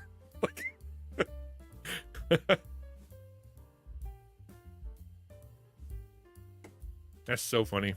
People can lie to themselves about all kinds of stuff. The human capacity for lying to self is unfathomable.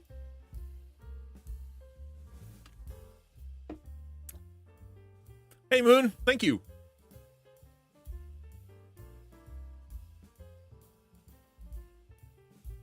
Well, that would be fine if you weren't driving on government provided roads around actual citizens. Yeah. Truth, it's funny because truth for a long, like during modernity, you know, in the modern era, post Renaissance kind of thing, you had, you know, truth mattered, science mattered, let's find the truth. And you have post modernity, and suddenly truth goes kind of out the window, where you have, you know, opinion. And there's no such thing as truth. There's no such thing as anything. And now you're even postmodern, where you've kind of got this mashing up of modernity and postmodernity, where you have truth doesn't matter, your opinion matters, your position and of point of observation is truth for you, kind of thing. And truth matters so much in our culture that if you believe it's true, nobody can question it. Right? So at the same time, there's no such thing as objective truth, but the objective truth that I believe about myself is the fundamental basis of morality for all of Western culture. It can't be both. I'm gonna sit down.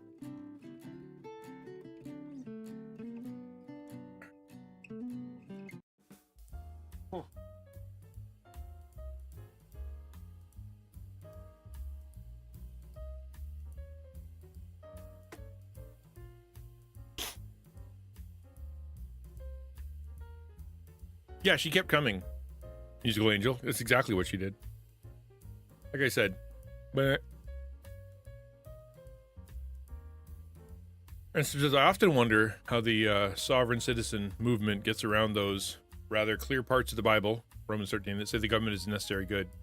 Something Paul even wrote when he was governed by a very evil empire. Yeah, you should submit to Nero.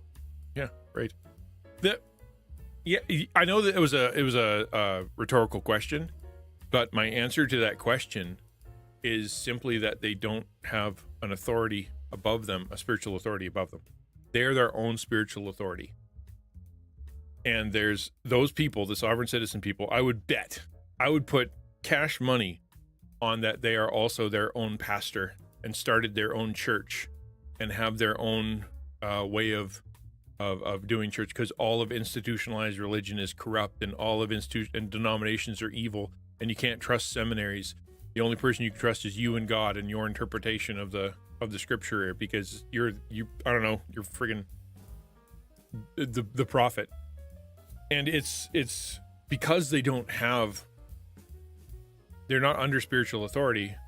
There's no one to correct them and stop them and throw them off to be able to kind of, no, you're wrong. Actually, that's what you believe is incorrect. And here's 10 verses in the encyclopedia to tell you you're wrong.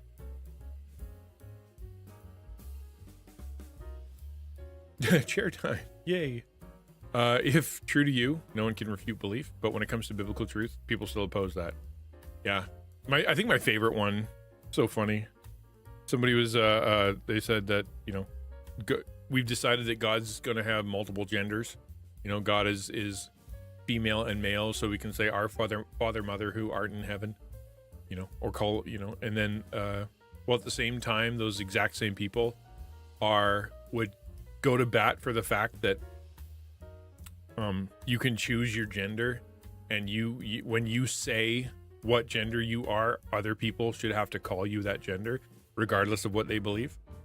And so if God presented himself as male. God is self-identified as male. That's what he said. And he said, call me by him, he, him. And for some reason, that one doesn't count.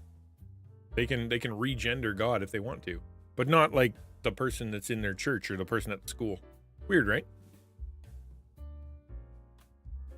I saw a documentary once about the sovereign citizen related movements, and one guy talked about circumcising himself with a penknife. Bah! As you say, when you have no authority greater than yourself, you become untethered from truth. And yeah, cuckoo for Cocoa Puffs. Why did you don't do that? There's so many reasons not to do that. Dozens, I would say. Wow. That's fantastic. I definitely want that to be the last thing I say before I go, hey, you want to play Minecraft? That's commitment. You can't argue. You can't fault him for his commitment. That's true. That's very true.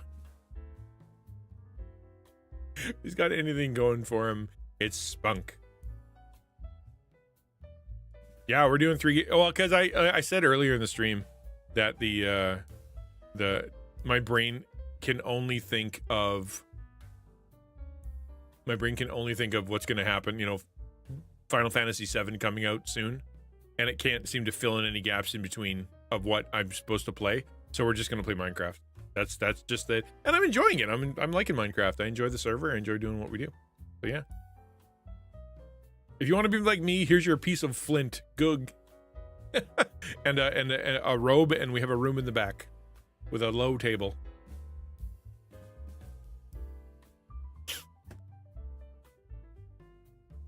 You can if you want to, Ferric. Time to finish the train tracks. Yeah, that's exactly what we're doing. Okay, before I jump into Minecraft, I want to make sure that I say to you guys, so, anybody have anything they want to ask? Any AMA stuff? Because otherwise I'm going to fire up ye old Minecraft, and we're going to jump in there. You can always interrupt when I'm playing Minecraft too. All I'm doing is going to be making train track, because I like making train tracks. It's like my favorite thing in Minecraft. Yeah, I make train tracks apparently in Minecraft. It's what my brain has decided it wants to do. We're bringing them down to the boat. I was literally thinking about what Samus said yesterday on stream, like at night, and I'm like, because she said trains only go one way, right? Because I'm making fun of her because she said that but won't it just go downhill and be okay? I'm like, well, it's got to get back up the hill. I'm like, oh yeah. Well, trains only go one way, and that's true. Trains do only go one way. You can't turn a train. And so I have to figure out now how, when you get down to the bottom, how do you turn back and go back up, right? Without having to pick up your train, turn and put it down, because that's not how trains work. They have train turners, but the train doesn't turn. The tracks do. That's the whole point, is that because the train doesn't turn, they have to turn the track. Yeah, there's trains in Minecraft. Don't trains sometimes have an engine on both ends? I guess that's true. Sometimes they do. Yeah, sometimes they do. I can't do that. Can you do that? No, because they have a forward and a back. I've never tried that before. If you plunk it on a track, it has a front and a back, right? Hey, Jam Jarter. How you doing, man? What are the highlights of the last month? Good to see you. Well, I don't know. Highlights of the last month. What have you been doing? Well, Christmas. That was one.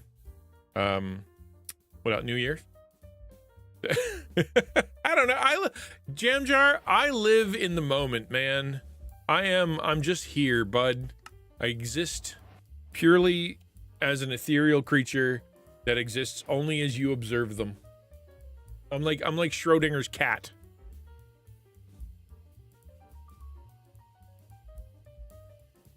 I only exist if you observe me.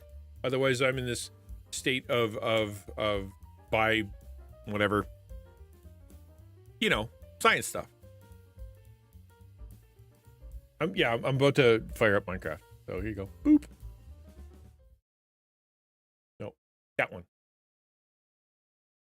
No, that one.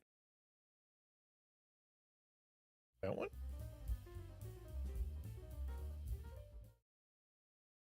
Hold on.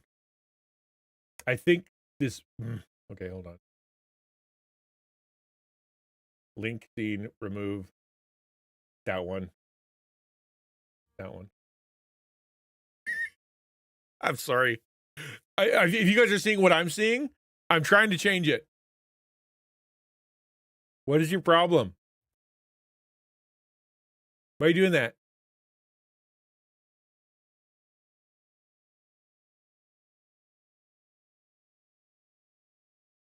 Why are you doing that?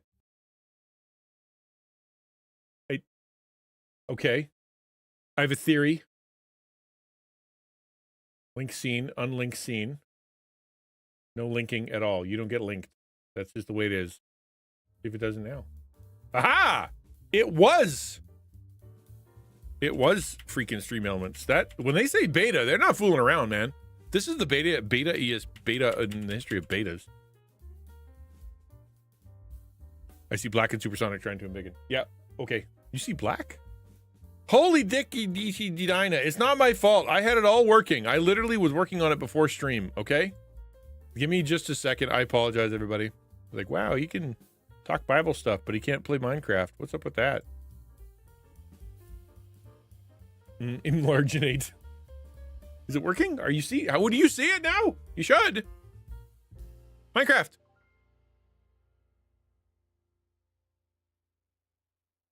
Thumbs? Good. You can flick a minecart with slime. That's what you're talking. What does that mean? Flick a minecart with slime. I don't really long for my. I do. I long so bad. I fought for it. Okay. Okay. First things first. We got to go up and get the this. I don't think I have enough power. I'm gonna go get. Let's go get a train. We'll just try it. We'll just for kicks and giggles. Why not?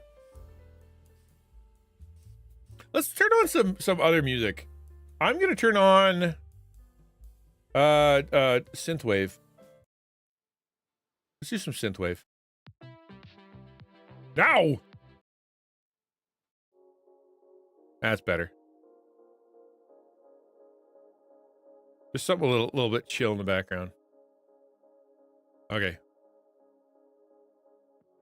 Roller coaster clicker thing that I got.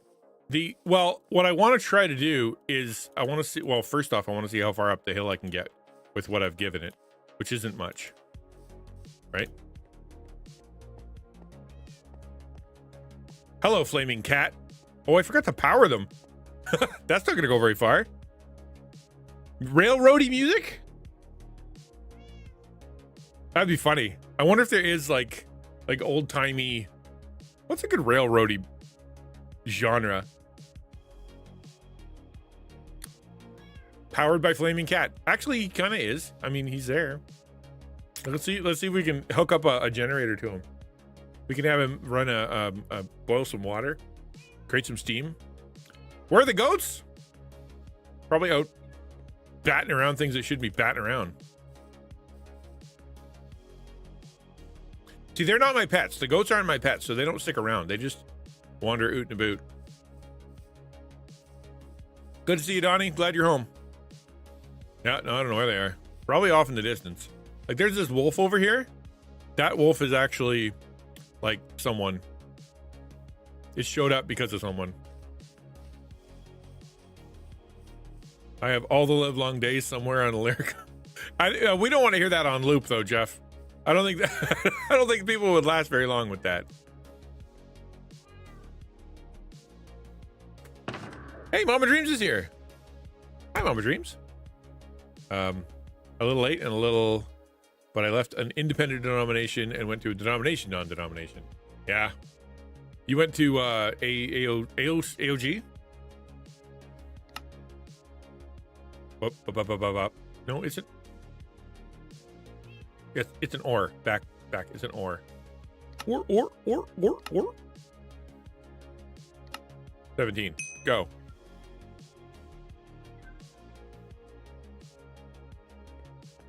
I'm not digging this music. Kind of annoying. I'm gonna go back to the jazz lounge. It's just I'm so used to it now. I was all about the you know, the synth wave there for a little while. Why is the cat on fire? Hit exclamation point Minecraft and you'll find out.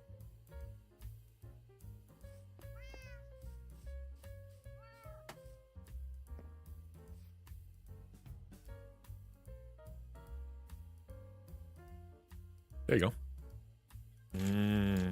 Oh, Rogue, by the way, if you have been thinking about trying Rogue, this is a really good month to do that because I get double the commission, and you still get 20% off. So it's pretty slick. Starting at the end of the, however, starting the fourth week of January, I just signed a deal with a coffee company called Dragon Roast Coffee, and we're going to be starting a Dungeons and Dragons campaign because it's all Dungeons and Dragons themed coffee. It's like the most nerdy thing in the history of the world, and I love it, and I love that we're able to partner together with them. And so we're going to start a D&D campaign, and they're going to have a special deal only for our viewers, just for XtianNinja, not for like all the affiliates, just me and you, so we can get 15% off instead of 10. It's pretty slick, man. I'm really excited about it. Zach is the demon cat. Yes, that's exactly the deal.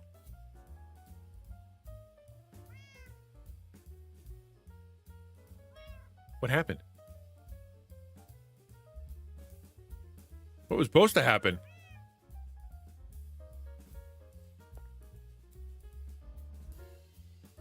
Supposed to get a pig. Hold on a second. Don't give any bits if it's not going to do it. Yeah, hold on.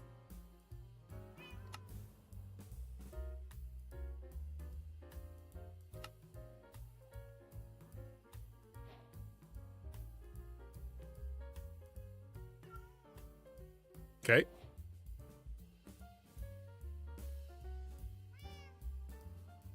You're all connected.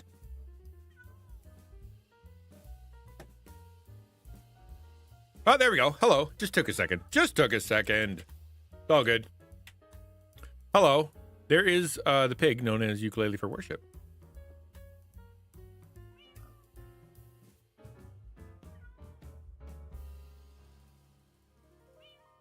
Meow. Meow. Here, we're trying to put down redstone. Boop. And then I'm gonna put track. Powered rail. What is that? Are you? Oh, you're the activator rail. I don't want to do that. I want to just do powered rails. Okay. And then powered rail. I only have one. Okay, fine, whatever. Pig will become the structure. How you doing, Zach? Hey, I asked you the other day, what you're doing for content, and if you made a plan or whatever. And then I don't think either you didn't answer or I didn't pay attention. So did you answer that question? And if you did, what was the answer? Powered and activated? The actual activator.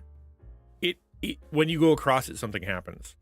Whereas this one just adds juice to the go. Makes you go faster. All right. And then boop. And then powered one? That how that goes? Yeah, look at that. Okay, good. Then I wasn't ignoring you. You were ignoring me. And now I'm mad at you.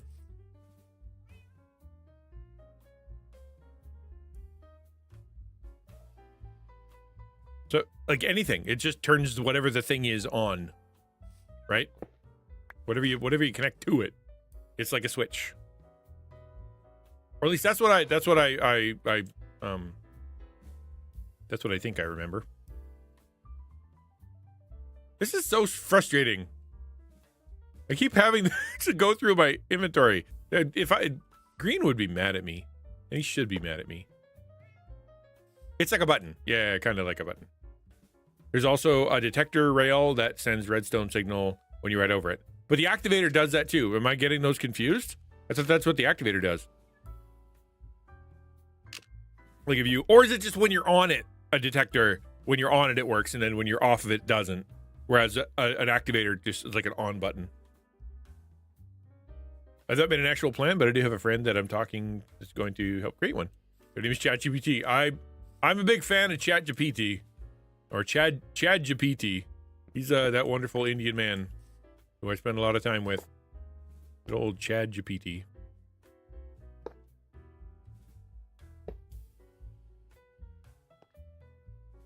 Ow! That was a little too far. I shaved my head yesterday. But yeah, I got a new, believe it or not, I don't know if you're gonna find it funny or not. I kind of find it funny. My parents bought me a Manscaped razor for hello chickens. Hi Jeff Areno, the chickens. You are now 5 chickens, Jeff. Thank you. What are you gonna do? Where are you gonna go?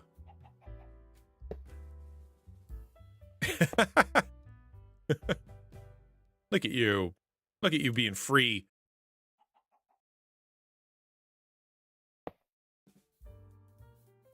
Yeah, Chad, good partner Thompson. There you go, good partner Thompson. There you go. That's a good one. Yeah, I got the same issue right now. I have to do an annual plan. I don't have to. I want to do an annual plan that has oh no. It can look gross for a second.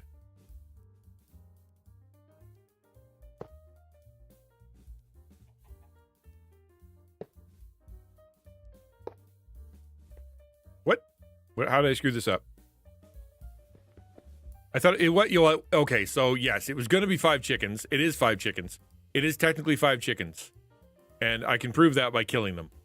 But cuz what it does, this server has a special thing to keep the lag down that takes mobs and smushes them together. Because that way, instead of having it run multiple entities all at once, it only runs the one. So yeah, it is 5 chickens. Chicken butt, why chicken tie? Amen. All right, let's see. I don't know how far up the hill I'm going to make it. I feel like this is going to be a really, really failed experiment. Also, that I forgot my freaking. I'm going to buy one. Forget it. I want to. I'm going to have to buy a rail cart.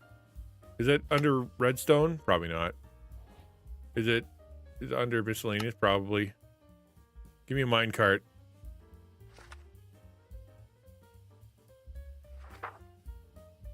I don't want to walk all the way home.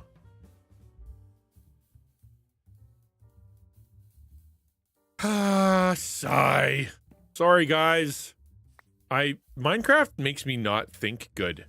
I end up just wasting so much time. It's a wonder that I built anything on this server, considering how long it takes me to do anything. 1 is the loneliest number. Yeah, you're right. If you put the activator next to a power, it will turn on the power for the fast one. Yeah, okay. But it won't turn it back. Will it turn it back off when you go back across it? Is that how that works?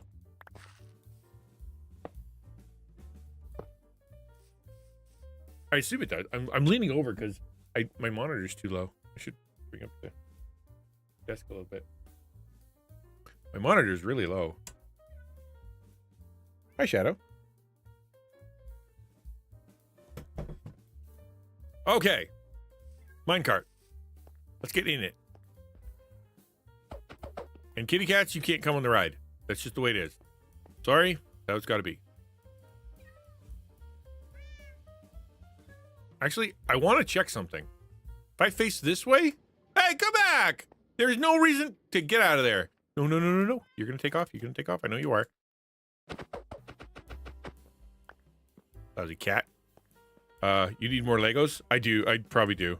Okay, so if I get in this way, it faces that way. If I get in this way, it is a two-way. Okay, so I don't have to do this.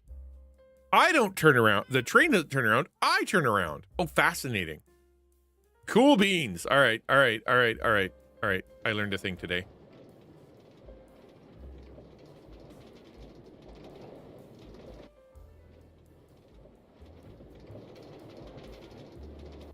Why was there a slowdown there? I wonder. Okay. And now, how far we can make it up. I feel like we're not going to make it far.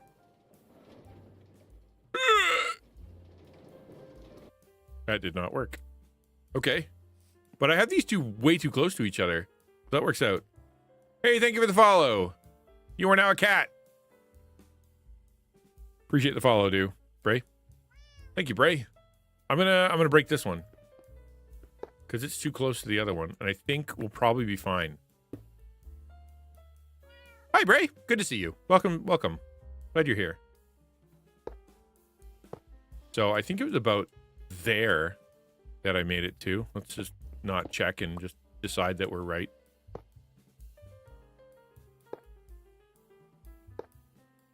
Wily Ninja Super Genius. That's me. Finding I have to lower my desk a bit more when sitting. I think it was cutting off some nerves in my neck. I shopped for this new chair. I got a wonderful new chair. I love it. It's purple and gorgeous and amazing, but it's like 3/4 of an inch too tall. And so I ended up, I end up like kind of hanging a little too much, which makes my kind of knees. So I tend to curl up and like cross my legs on a box. And then, you know, it's a thing. And then because everything was kind of off, I actually have my monitor stacked on Legos. Like 1, 2, 3, 3.5 mega blocks high. And I'm going to do that to this one too, because it's just a little too low. I've got a tub on the ground.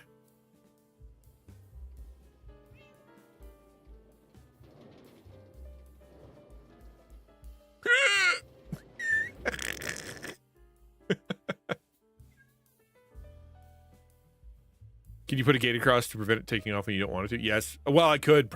Maybe. Actually, I don't know. All right. So how far did we make it this time?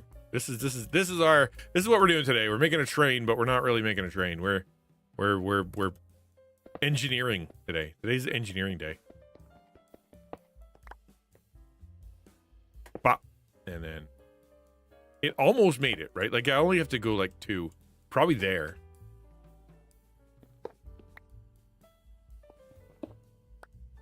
And then boop, and then powered rail, and then normal rail, and then let's try again. You can make a furnace in Minecraft that pretty much works as an engine when you put coal into it. It pushing the back of the minecart. What? Is that true? I'm not saying you're a liar. I'm just saying, what I meant is, would that work here? Would that work here?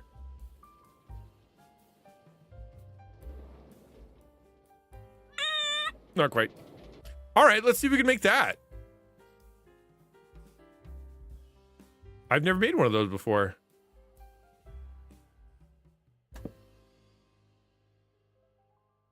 Cart. A cart with TNT. That is not probably going to do it.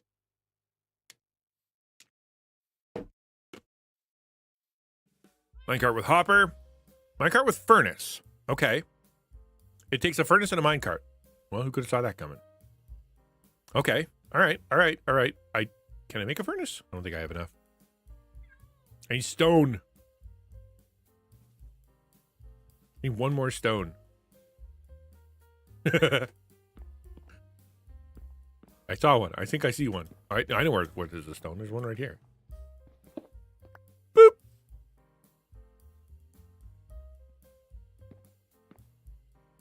Okay, furnace. And a minecart, which I have right here. I click. And then put those two together. I've never made this before. Minecart with furnace. There you go. Okay.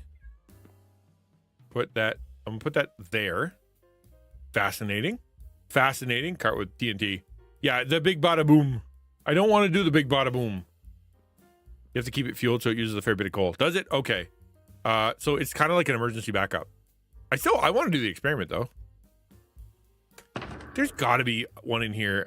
I'm not dumb, am I? Pop. No. Don't answer that question, everybody.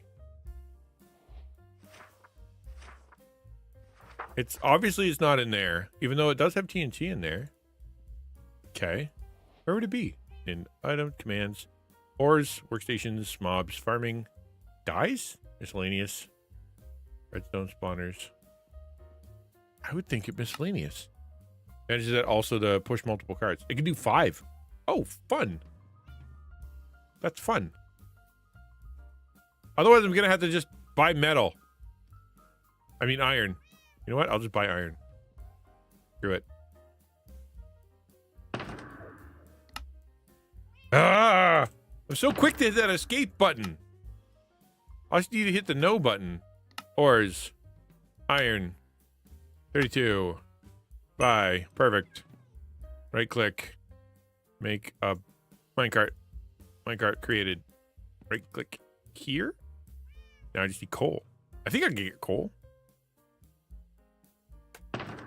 Coal is probably a block. Gotta be a block of coal. Gotta be. The shop is weird, Musical Angel.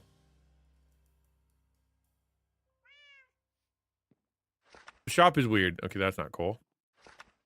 Coal, obsidian. Coal, mud.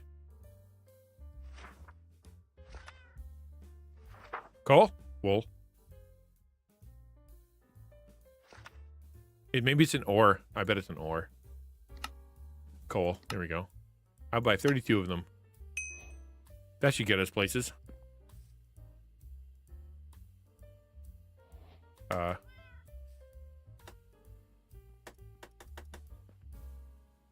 am I doing wrong? Don't go. Stay here. How do I put it in?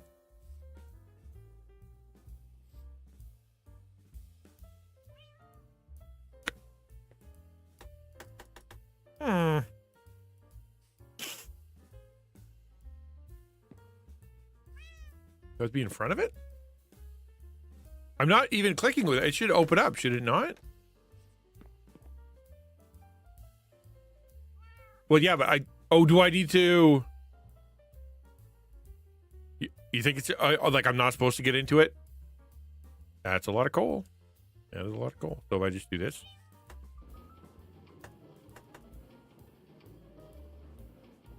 Toot toot. Oh, it only can take like 5 at a time. All right, so push this way. And then get in it, I suppose.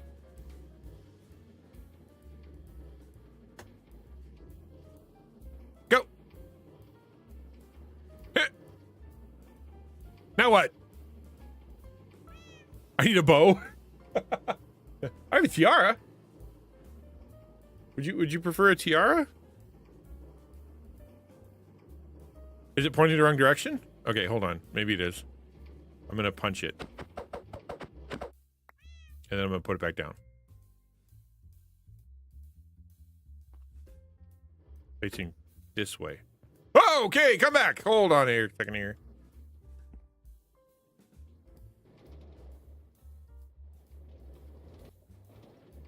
Do I need to add more coal? There it goes the other way. All right, hold on. Poke. Oh. Okay.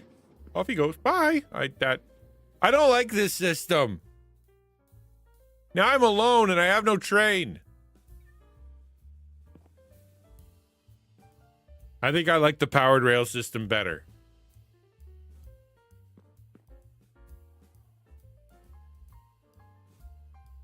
Yes, it is superior. I still have my cat. I'm like that, like a lonely single person. Just me and my cats playing with my trains. Go. Yeah, come on, really?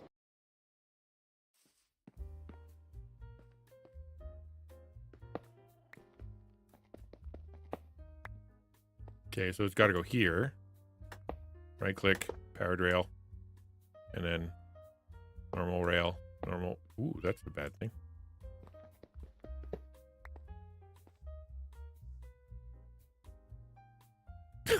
We're just gonna make it. We're fine. It's gonna look ugly for a minute.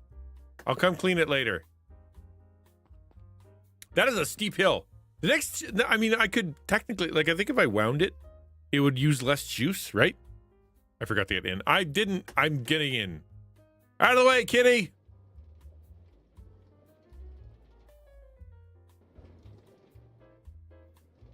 No, that can't be right. No. We're gonna get her to run. Just need a little bit more momentum. So close. All right. Redstone track with a button to power it next to the wall will give you a boost to start. Redstone track with a button to power. Okay, hold on. That's a plan. That's a good plan. I like that idea. Redstone rail? No, I think I need to make an actual rail. And then... Isn't that right? That one. Oh, it needs gold. That's so dumb.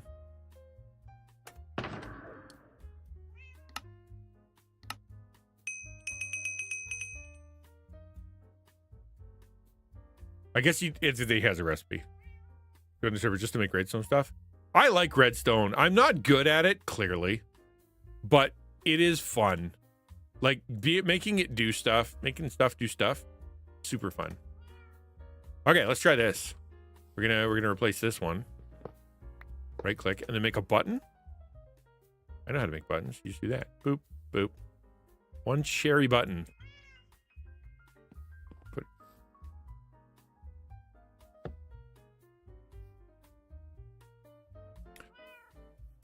it. Yeah, it's like circuitry. There is a method to the madness. Sleep it. Yeah, you can sleep if you want. Yeah, that would help me out. Last thing I want to do is fight. A little bit forward, and then boop. A little bit forward, and then boop. A little bit forward, and then boop. Johnny. It's working. Do I need momentum? Is that the deal here? We gotta like hit it on the way by? Yep.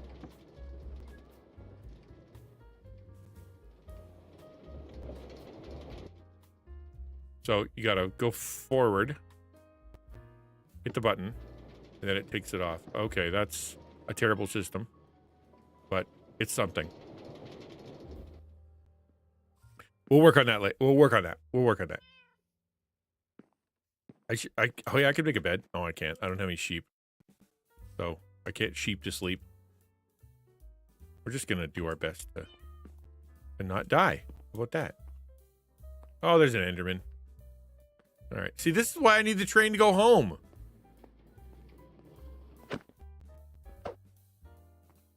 Otherwise, it...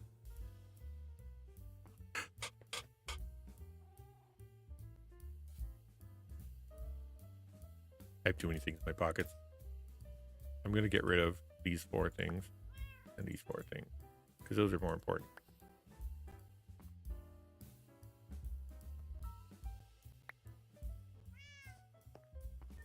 I love that only Minecraft does the phrase, I need to sleep, but I don't have any sheep. It does. Ow! See, that's what I'm talking about.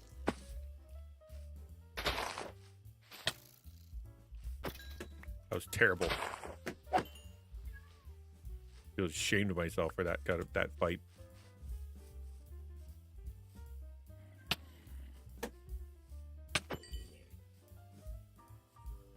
I just want to go to bed. Leave me alone.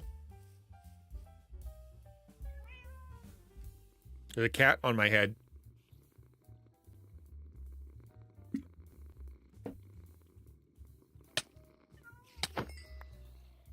Uh-huh. Hello, everybody. Welcome. Good to see you. Hi. You know what else? What's going up next? A wall. A freaking wall. Goodbye, goodbye, goodbye. Actually, I might need stairs. What don't I need? I don't need bones. Or fishing rod. Or 200 bits of coal. Or another fishing rod. Or ink. Okay, there we go. We've emptied our pockets a little bit. Why is there a potato? What? Spam wall, how dare you? You know, it's gonna be a big old wall. Like, I mean a big wall. Okay, so we're gonna... Forgot to do this one, apparently. So we're gonna do that one. And then, boop.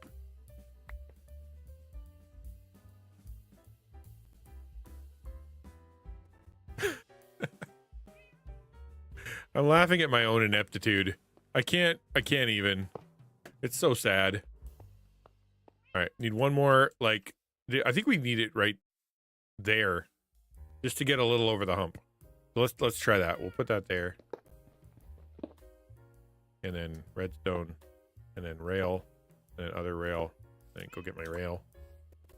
Should be able to make it now.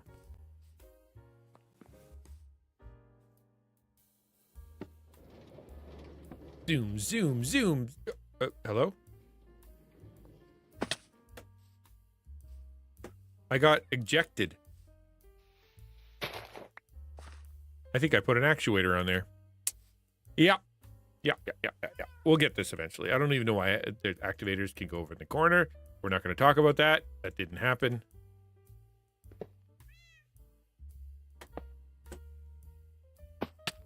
My own train track rejected me.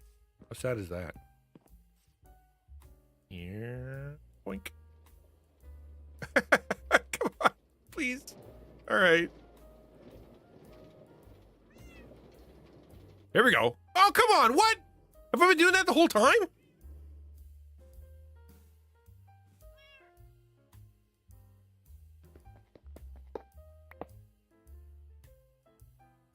What are you?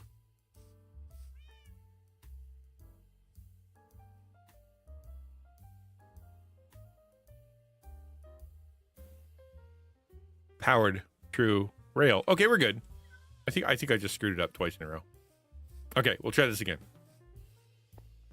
Redstone is easy, and I'm super smart. That's just how this is working. Let's go. And poke. Poke, I said. Come on. There we go. That was definitely worth it.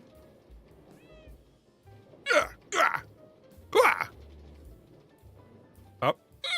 Oh! That was so close. I'm gonna jump out when I get there. That's how that's the best time to do this. You ready? And then kitty cat in the way. Up, up, up, up, up.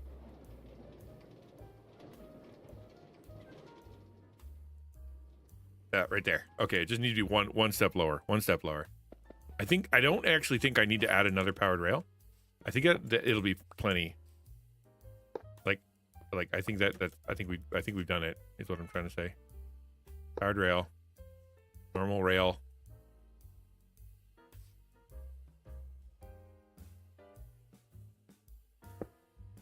That rail. There we go.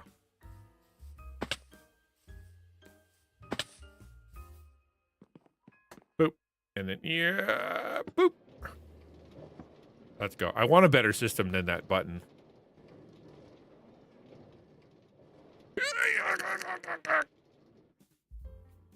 So, I was always one off. How am I always one off?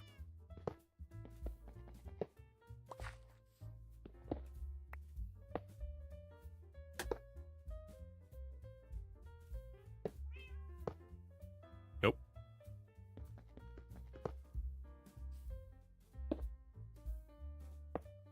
Okay, there we go. This time for sure. There's a cat in there. Can I get in there too? Of course I can't. Why? Cat?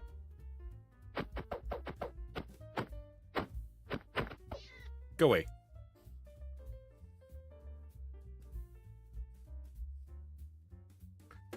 This is hard. Cats are not good work partners. Up, up, up, up, up, up, up. Here we go. And one more. And then one more.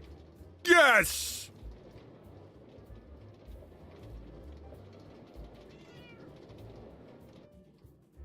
And maybe that's not the best system. Nope. There we go. Okay. Where'd I get you from? Where'd you come from? I have no idea. Okay, cool. See, this one here goes like this, and I can switch it if you want to stay here, or if you want to keep going. So I kind of want to redstone that beginning again. I feel like there's a better way to do it. Bob, weave, Bob. Kill.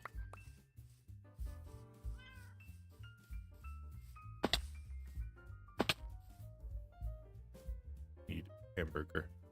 Delicious steak will save me. Yep. I hear lava. Hold on.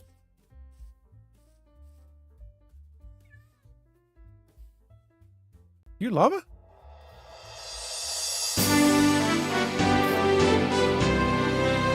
There it is.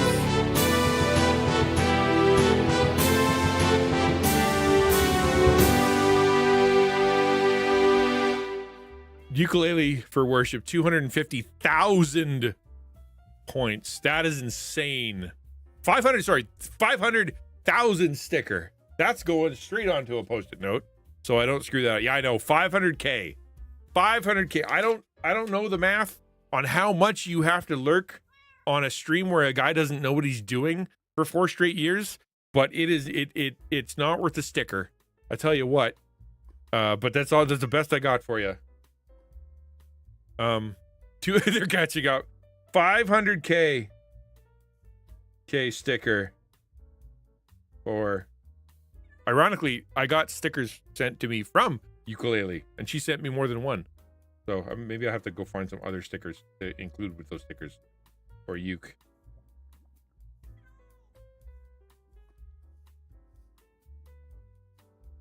Fantastic. Thank you so much.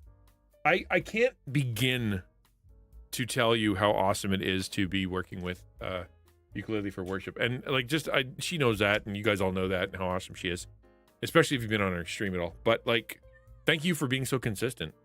Like, what else can I say other than that kind of consistency is such a level of love to be able to say, you know, you've been here so often and so much and been helpful and huge part of it. Thank you. Yeah. Yeah, we all know Taco wouldn't exist without Ukulele. But the for me personally on my stream right here, this thing here, it's very special. Thank you.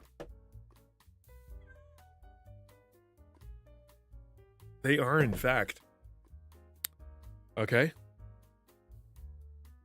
I wonder why.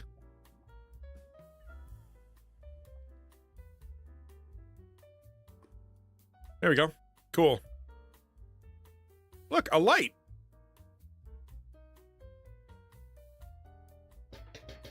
Uke deserves an extended party. Yeah. Uke deserves a lot. Hey, Jim. All right, here we go. We're gonna let's work on the best way to start this thing. Let's dig a little bit out here. We're gonna need a bit more room.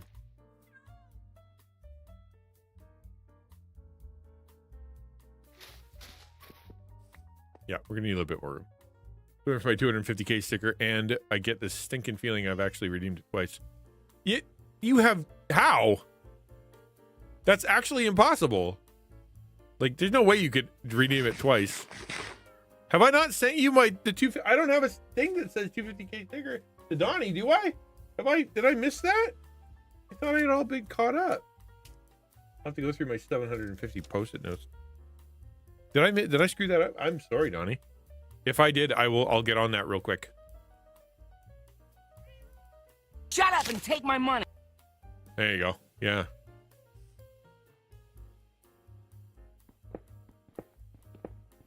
Maybe I have been negligent in my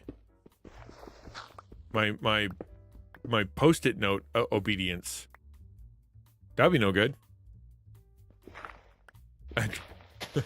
You want a sticker? Who doesn't want a sticker? I freaking love stickers. There's nothing I wouldn't do for a sticker.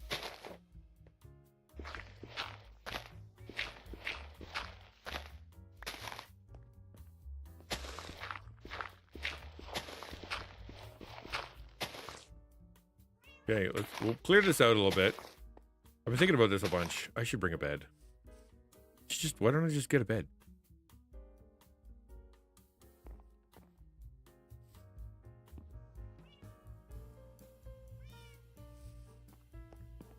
Say hello to my little friend.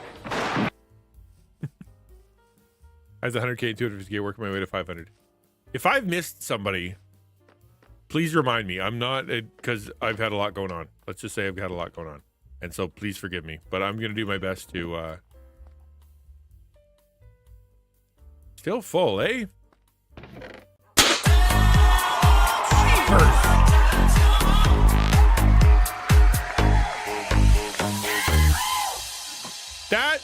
That was loud. That was loud. That always gets me, man. Sometimes I think about, you didn't hear anything? XtianNinja subscriber sticker? Just for subscribing? But you already get my dulcet tones and incredible wisdom. That's what you get. It was loud, yeah. That was really, really loud. You have not missed one. Okay, good. I thought I hadn't missed one. If Donnie hasn't got his or it didn't show up, let me know. Because I will get it to you, my man. I really will. I don't know if I've redeemed the 250 at least once. Only because I only have 11 now. Okay, I'll go through and see if I missed something. It is time. Like, you guys want to see something really sad? Like this is my level of post-it note. Like there's probably 30. It's been a day. It's been a month, man.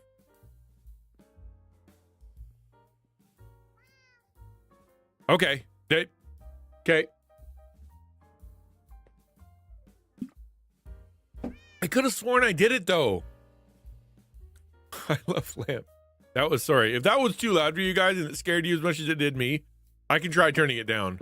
Part of the reason I didn't turn it down yet is because for that exact reason. Because it does scare me and it's kind of fun.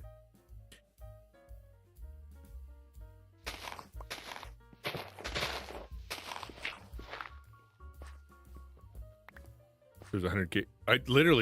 There's so many.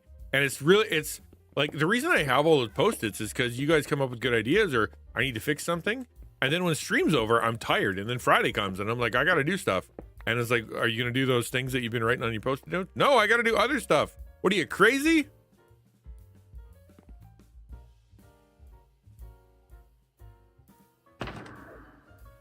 So before it went off, so it did not startle me. Well, I'm glad that you did. If it's annoying to you and you feel like you don't want that happening, let me know, and I'll do my best to. All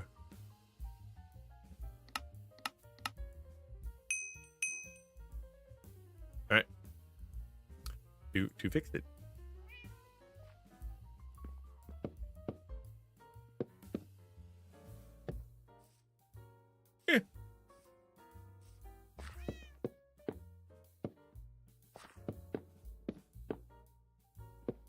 Hey, whoop, whoop, whoop. Kitty cat pushing me around.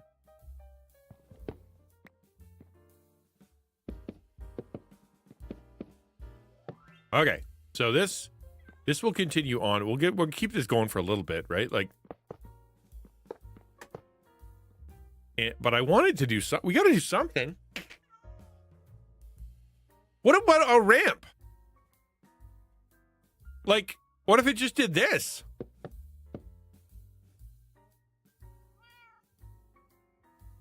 Would that be? Yeah. What if we just did that? Why can't it just be just use the power of gravity?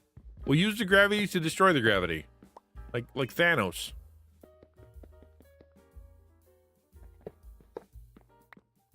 All right, so right there, and then we'll just start. We'll just do a hill. Doop doop doop doop doop doop doop doop doop, and then we'll get some stairs.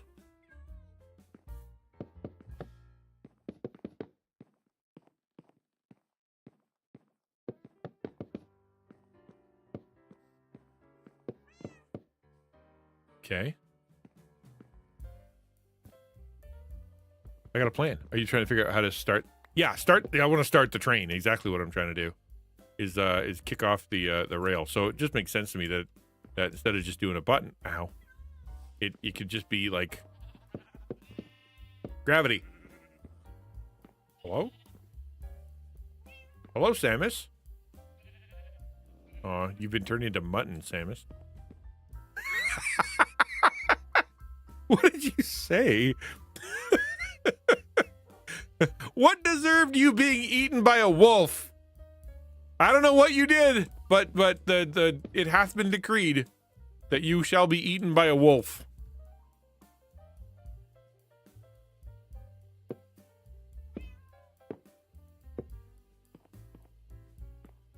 Okay, so this goes here. And then we put some rails on. Okay, here we go. Rails. Rail. And then put the rail on the track. Get in. Go. Just give it a little push. And then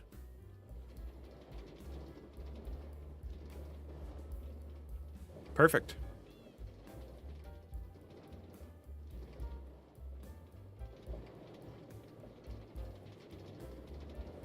Although I do need to stop.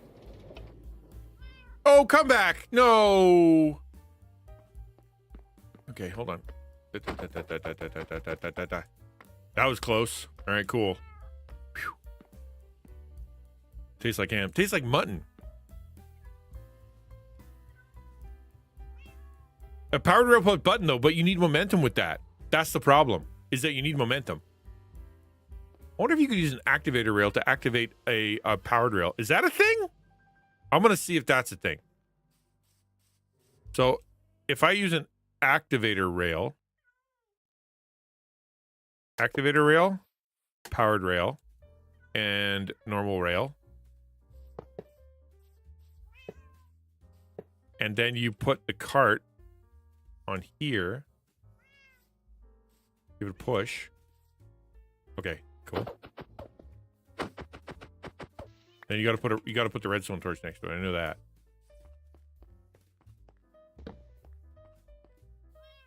How am I always full? I'm gonna have to get a garbage can.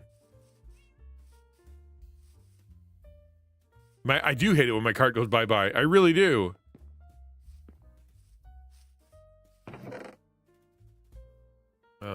Metal. Bones. Oh, so many bones.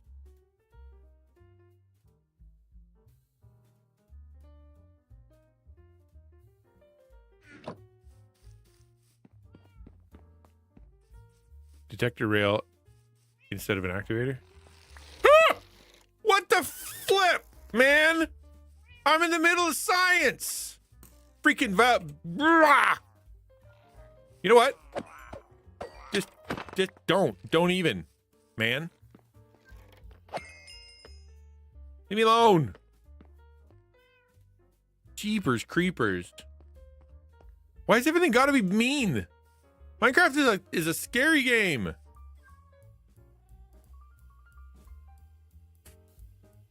Okay, meep. Hey, Wolfcat. How you doing? All right, those guys, right? Am I right? Okay, was that is the activator rail from what I remember. Okay, I'm going to put this on. And then give it a little push. You're not right. Yeah, you're right. Probably a different kind of rail. You said what's the other kind of rail? Yo, I've been all about Minecraft this week. Like so much Minecraft. I've been crafting so many mines. Detector rail. Okay, detector DT rail. Okay, fine. Rail. That's a detector rail. That requires those. Oh, I have those. I put them in the... Ooh. Everything I do takes so long. Why? Because I don't plan. I just do things.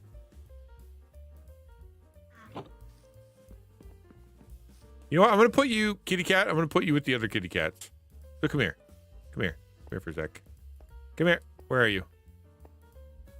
Yeah, there you go. Sit. You can stay in the land of cats.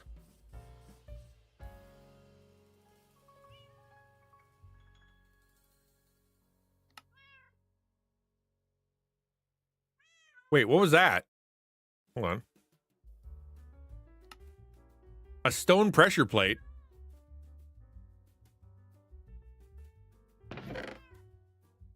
Okay, I guess.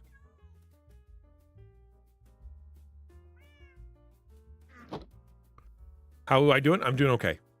We had a big talk today, and it was really, I think it was really good. And then I'm jumping into Minecraft, so I'm doing pretty good. It's my life is a little complicated right now, with some stuff, you know. But I'm not going to. I can't complain. God has been very, very kind to me.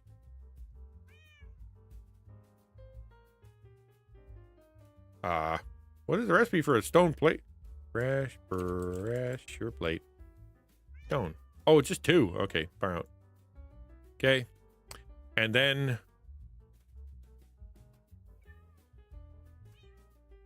that one. Okay, now I finally made it. Good for me. I've eaten a bit of Nan, but it's very old. It's very old Nan.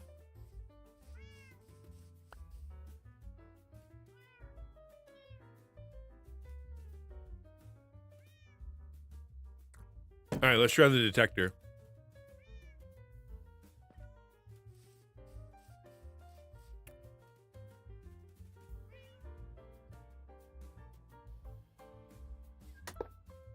So then we don't need that. Put that on here. Oh, hey! That super worked. Huh. Okay, okay.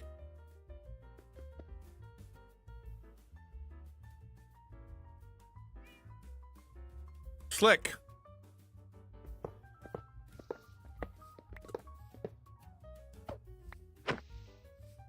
Let's go do that.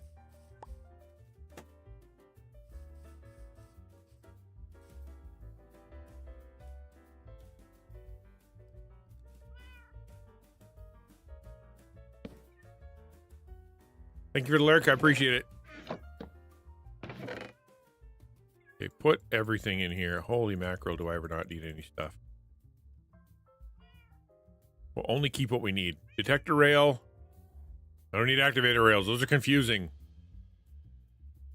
Probably iron. Probably redstone. Probably minecart. Maybe gold. Maybe shears. And probably I don't know, maybe a torch? Candle? I don't know. We'll stop now. Okay, let's go down and fix it. Cool. Wait, no, not that way. Not that way. Let me out.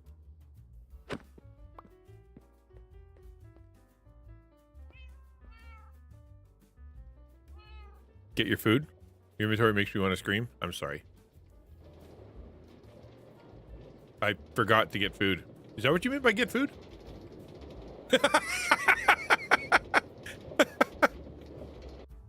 Is that what you meant? Put up a gate. Oh, you mean, yeah, something. Yeah, okay, you're right. Okay. So. I did. I left you right. I did. I absolutely did.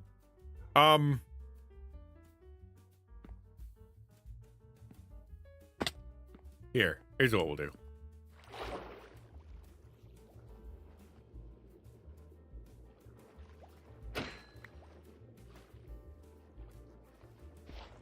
Stop moving, salmon.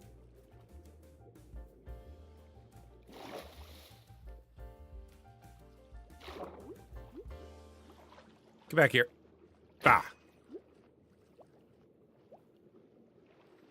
Bah. Bah, bah, bah, bah. There, I did it. Bubble. Drowning. Oh, almost didn't make it. How do you spell it? Oh, how bonkers. Bonkers. My stairs kind of look like a unicorn. Yo, Mountain, what up, dude? How you been?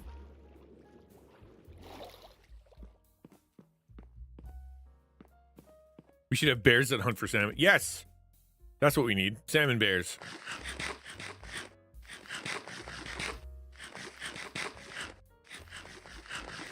There. Happy now? Probably not.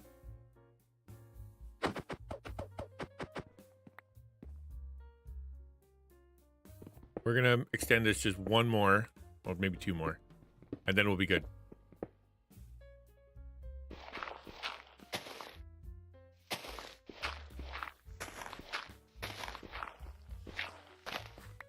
Beautiful.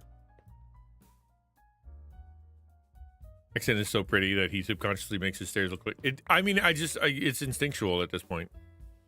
All right, so then you'd put the powered rail here, activator here, and then nothing nader there.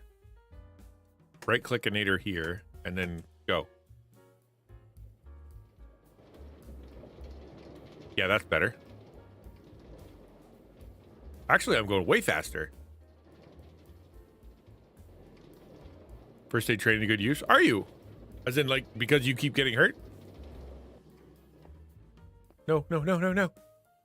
I may have lost my train. Quite ironic that when you kill a fish, it drops itself.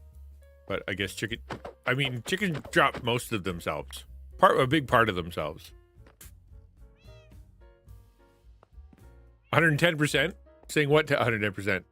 Hannah? Oh, when the you being 110% bonkers. Yeah, I mean, it's scientifically accurate. What's gone? It's not gone.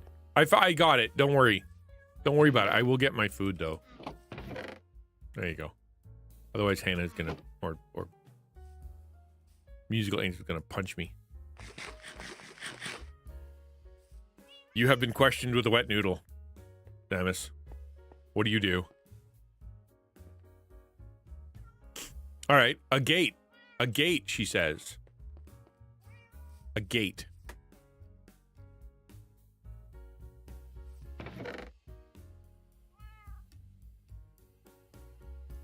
Okay. Gate. Cool. I wonder if that'll work. I mean, it is a gate. So that is not what I wanted to do. Actually, it's not even close to what I wanted to do. Is it? Maybe it is. Hold on. I can make that look not dumb. Let's get a fence.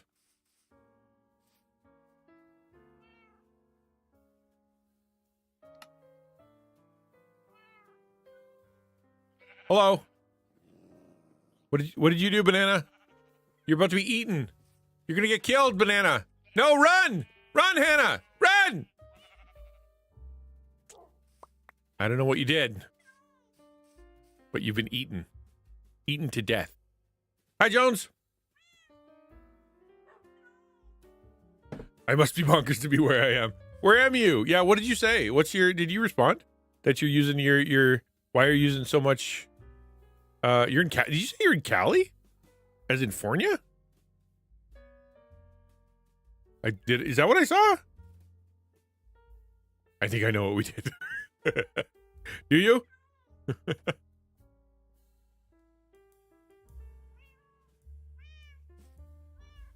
Did I even make the fence, or did I forget to make the fence? I think I did. I was so excited watching Hannah get eaten. I didn't know what to do. Sleepy sheepy. You know what, kitty? It's perpetually in the way. Mr. Go? Man. I didn't get bits. I never no, it's not bits. There are certain secret things that are in chat. If you say certain things, and I don't reveal what those are, special things happen. That's what's going down. So you said something that triggered it to do that. I questioned you with a guitar ninja. I'm guessing there was a talk box involved. He was like with that Peter Frampton's tube. Yeah, maybe. All right, let's go get a concussion.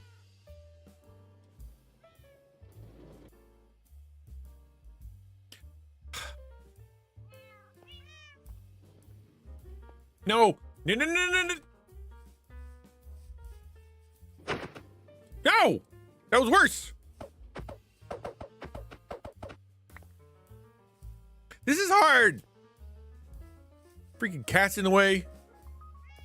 Stay to the side. You're sitting. How do you get in the way if you're sitting?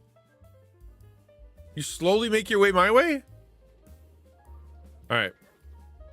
Go. Nope. That wasn't it. I went under it. So that did not work. Okay. I like your theory, putting a gate across it. But it What if I shift click and put a gate down? Will that work? I doubt it. No.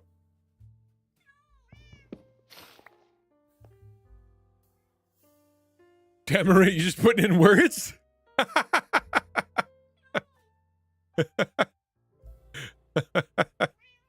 You just can't stop a minecart. Yeah. It's the unstoppable minecart. There's got to be something I can do. You guys are all redstone engineers. What do you do?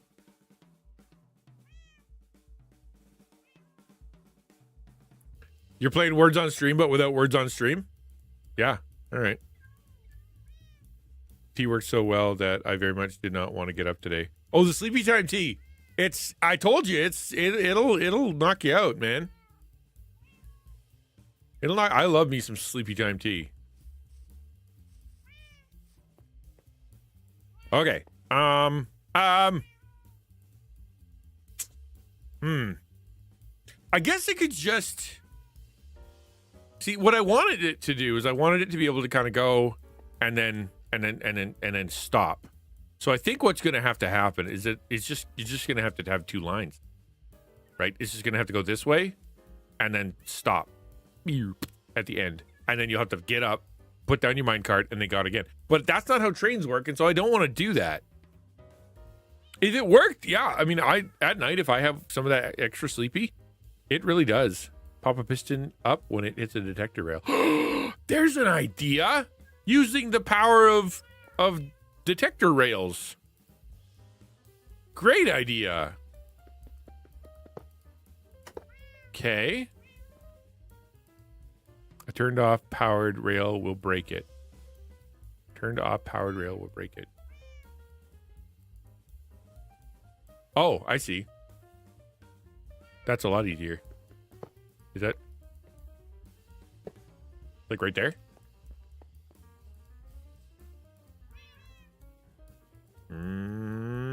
Here we go. Oh. Well, that's easier.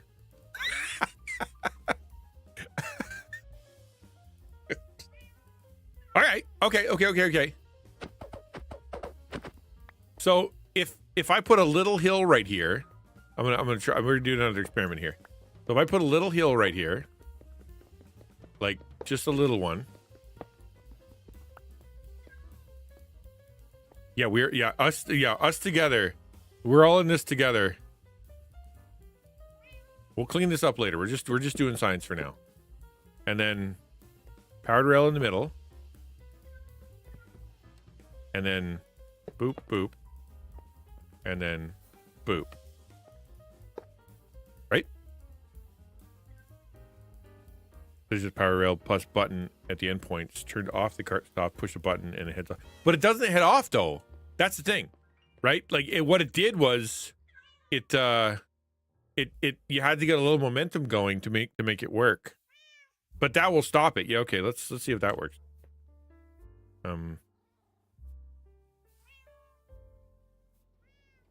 So zoom and then stop.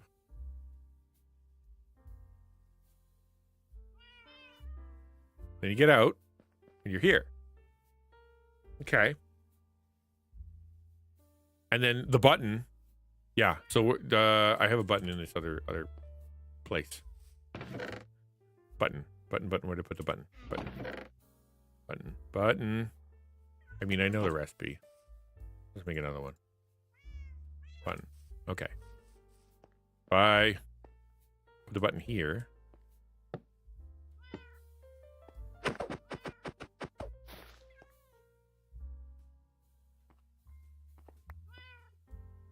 That's not gonna work, is it? No. Silly. If I put it on the side, does it work?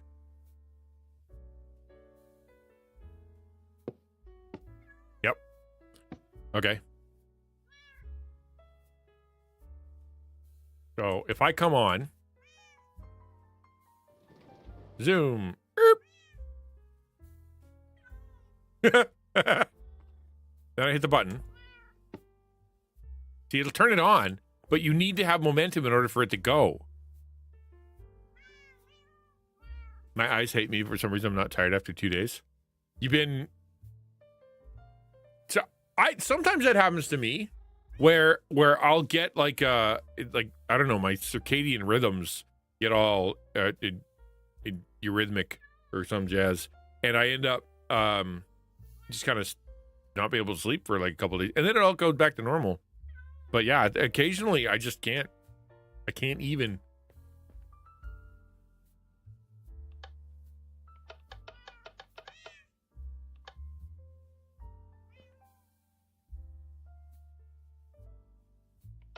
Well, then this is unnecessary. This part's unnecessary. Because I don't actually need it to switch the switch. So if I put a fence here, I don't know how redstone works. So hold on, let me just do a redstone experiment. If I put a fence here, and then can I put a button on a fence? Come back. Can I put a button on the fence? No.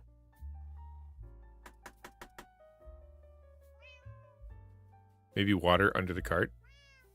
Hydropower. Yeah, that's a boat, son. I think you're thinking boat. If I put the button here.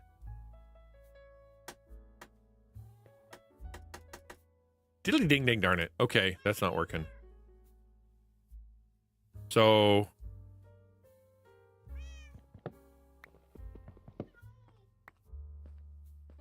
because I know that redstone carries a block away.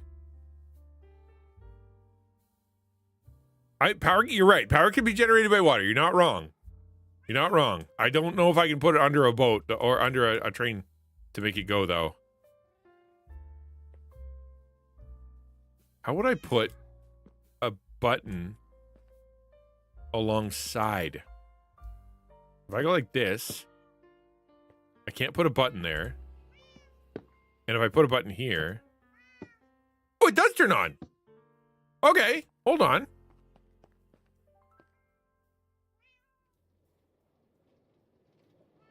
Don't know what to try. How's your head, man? How's Mountain's head these days?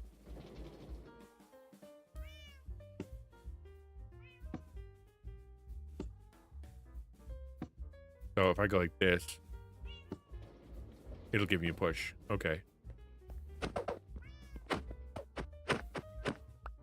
Okay, that's cool. You have that? Oh, that's so awesome, man. I'm so happy to hear that. I hope I didn't jinx you, but yeah, I'm so happy to hear that. You know what, kiddies? You're all going to the house. Everybody's coming to the house. Everybody's going to come to the house. Come to the house.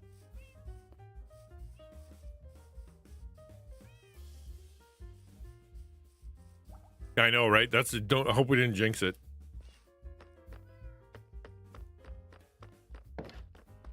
Come here. Come here. Come here. I said come here. All of you. Sit. Sit. Sit.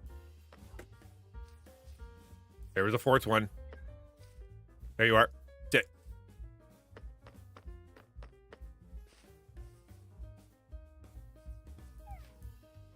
Are you gathering honey or are you stuck? Or pollen or are you stuck? Yeah, I think that was pollen. Get inside. I said I mean, it's for your own good so I don't kill you. I was strongly considering sorting those guys to death.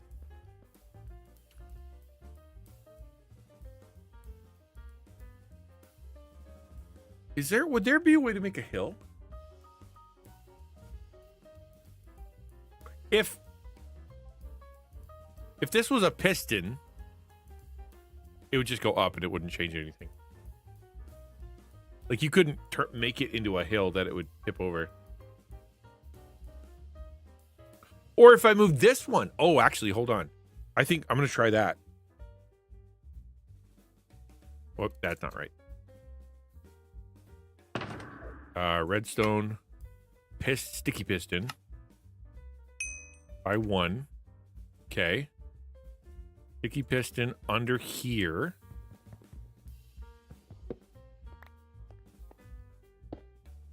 Oh, nope.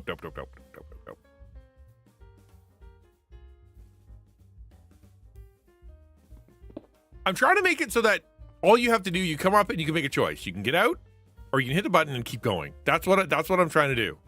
And I figure that if I do a sticky piston right there, and there's a block.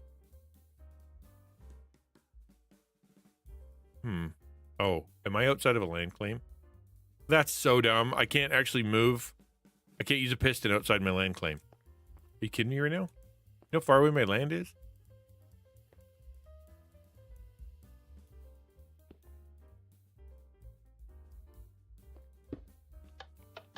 Yeah, they don't work. Ah, that's so silly. How far can I bring my land then?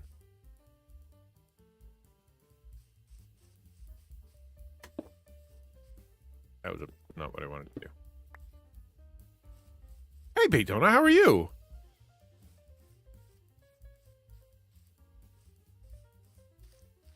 How far did my land extend? Gimme. Claimed by a XtianNinja. Okay, where's my edge? There's my edge. Okay. You think I can't go all the way over there, can I? Okay. Let's see if I can bring my golden shovel. See how far I can get my golden shovel. Can I get it over there? I'm doing okay. I'm doing okay today. Shoulders are absolutely fried though. Like I kid you not. I am just in so much. My shoulders are so uncomfortable. I don't know what to do about it. Okay, golden shovel. And then you grab your land claim.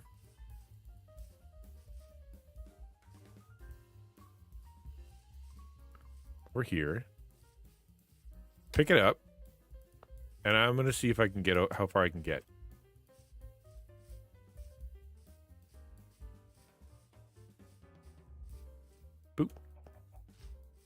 I strongly doubt I'm going to be able to get all the way over here. That's a lot of things to try to grab. Right? Let's see if I can go right here. Holy doodles! It with 10 blocks to spare. I can't believe it made it. Oh, that's so cool. Okay, great. That makes me happy. Wow. Wow. Okay. So now the pistons work. That's so cool. I honestly didn't think that was going to work. Okay. So if I have a train track on here, I mean, you get in this game, so Mountain, on this server, depending on how long you play, you are granted more size to your region. So like you start with like I think it's a 12 by 12 block. Like it was literally, you start with the size of my house. Like that was as big as I had when I started. It's the size of my little house over there. And then and the more you play, the bigger your land can get. So I have now claimed all the way up to over here as my land. So that's pretty cool. So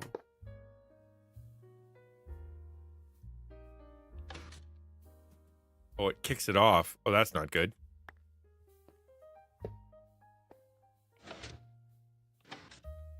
I'm not sure there's a way to fix that. But the thing I wanted to do works.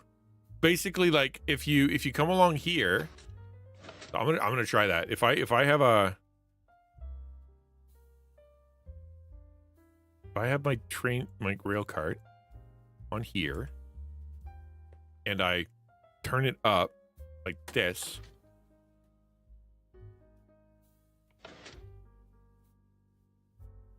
It has to be one behind. One behind. So remove that. Okay, hold on. And you put the activator power, no, the stoppy power rail right here. And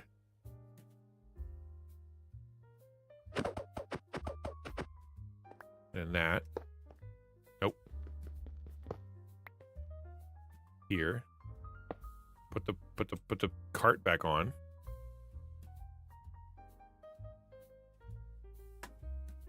And then if I hit the button, it should make a little hill. Or some no good comes. I know you literally. If it's a good idea to do. If you want to know how to do it, basically you just right click with a golden shovel, and then you move it, and you right click with a golden shovel. I do think I'm the only one who can activate it, and anybody who I've given permission to. Let's see if this works. It kind of did. It kind of did. So, if this was powered, oh, I guess I didn't need to do that.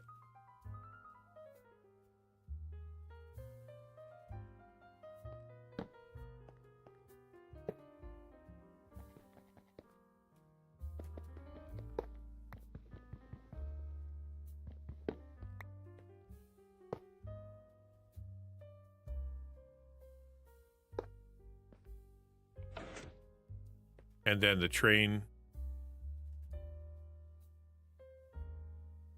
came. No, that wouldn't work because it couldn't stop.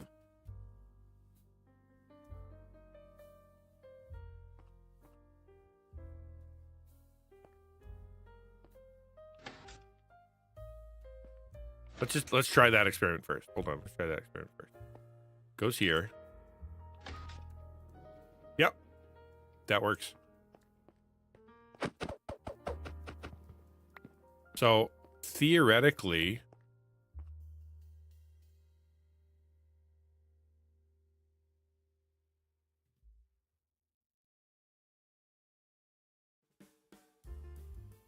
so if this was a powered, I can't make this a powered rail either. I can make that an actuator though, an activator. So if I make that an activator, will it activate the? I do like me some jazz, Jim. I'm all about it. Activator rail. Okay. If I do the activator rail, I got it on here. I mean on here. Deadgum.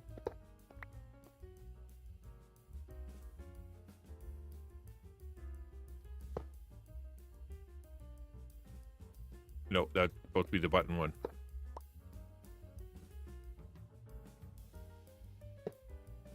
And then you're coming along. And then you're like, doo-be-doo-be-doo-doo-doo-doo. Whoa, whoa, okay. Why didn't you activate? Because it needs power? No, it is power.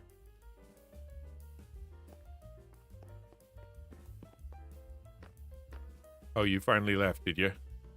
Okay. You finally got away.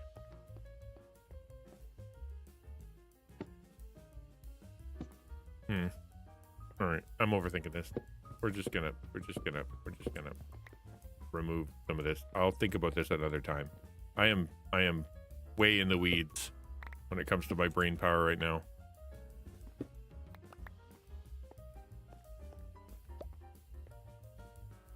Powered rail, stop here, and then normal rail. Go here. Right? And then we just remove here.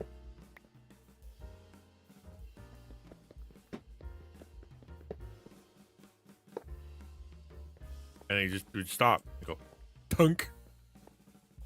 But we'll figure that all out later.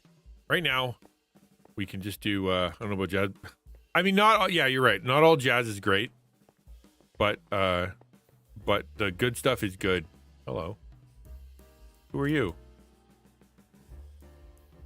You're dancing queen. Come with me. I have a home for you. We're gonna have a cat farm. Through the hot tub, over the candles, past the dog, near the horse, bend the corner, and sleepy time kitty. Stay there. You should sit too. Can I make you sit, horse? Nope, I can just get on the horse.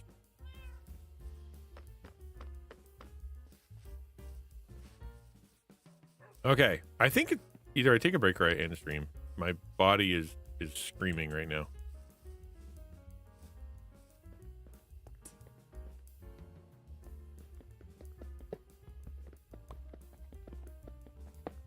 A catastrophe.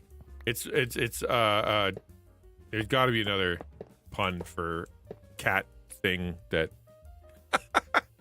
you know, a cat collection, a collection of cats. You know what? I'm gonna take a little break. I'll be back in a little bit. We're gonna stream till 4, so I'm only gonna be on for a bit. I just gotta go use the bathroom, stretch my arms, and then I'll be back. In the meantime, please do me a favor. 2 things. Number 1, go check out my website. I got a newsletter. I think it's pretty good. And I think it's helpful. We just put out the big talk about TikTok yesterday on there. And the second thing is, if you have enjoyed the stream, or you have been enjoying the content, or the devos are good for you, or you've been having fun, the best thing you can do for me is to tell a friend, tell your church, tell your small group, tell whatever that I'm here. A catalog. We're creating a catalog. That's fantastic, Jeff. Yes. So please, if you wouldn't mind doing that, that'd be great. Copy paste this thing. Send it off, and at least it'll make your life and my life a little easier. I'll see you very soon. A picture that you could never see in any other way.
Okie dokie.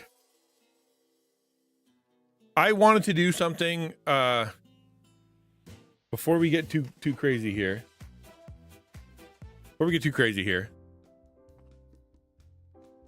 I want to go looking for some inspiration.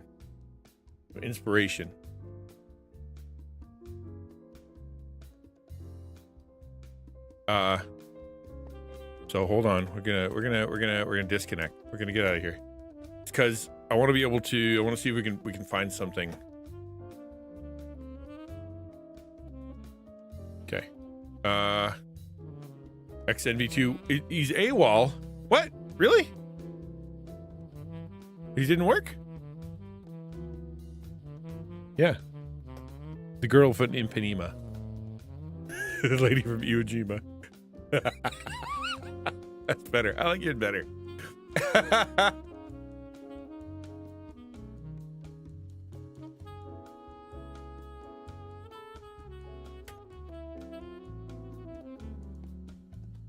Interesting. I wonder if I ran out of money. I bet I did. Maybe. Or it's just broken. Are you down, ChatGPT? No, you don't seem down. All right, we'll figure that out later. Add it to the list. Put it in my pile of Post-its. All right. What I want to find is, are there any train stations? Mountain train station. I want to see if there's some pictures of train station, but like are in a mountain. Tall and tan and young and rurvy. She's the lady girl from Ipanema. No, in the side of a mountain. In the side of train station in the side of a mountain. Because I want to see if there's something I can maybe copy. No, I don't like that.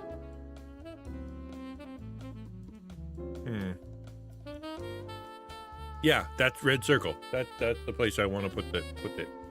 Did you? I bet they didn't. It can't be a good idea. Like, this makes sense.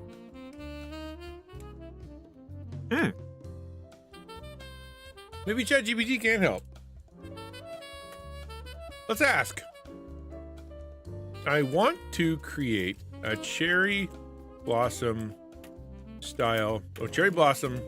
theme train station in the side of a mountain on Minecraft, and need some inspiration or some design inspiration.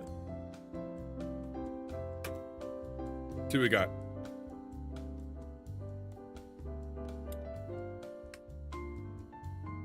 Tory Gate? Nah.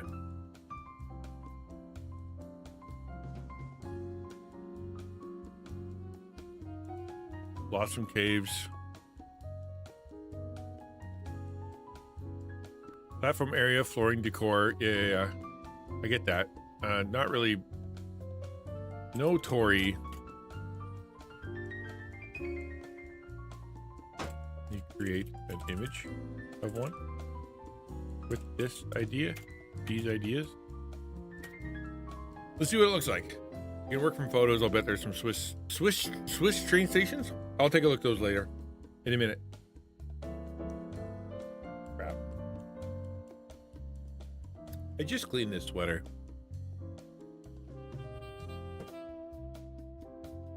No. No.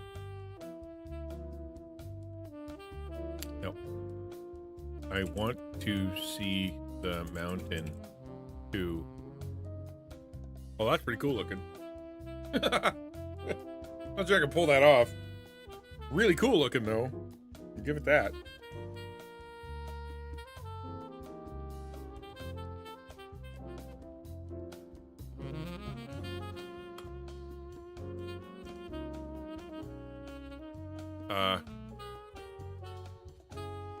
Is that a train station? I guess I see our train track in there somewhere.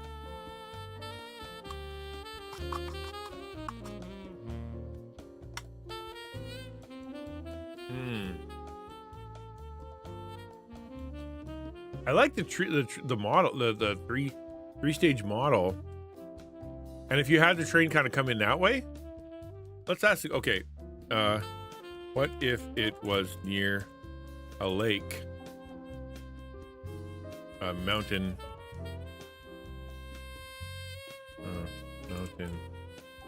lake, as though travelers get on the train to go to that lake. Yeah, that's definitely how English people talk.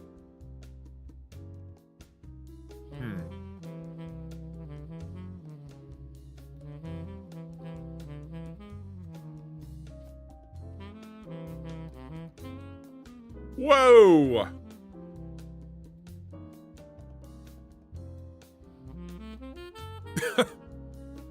Oh, I like that on the side there. That's...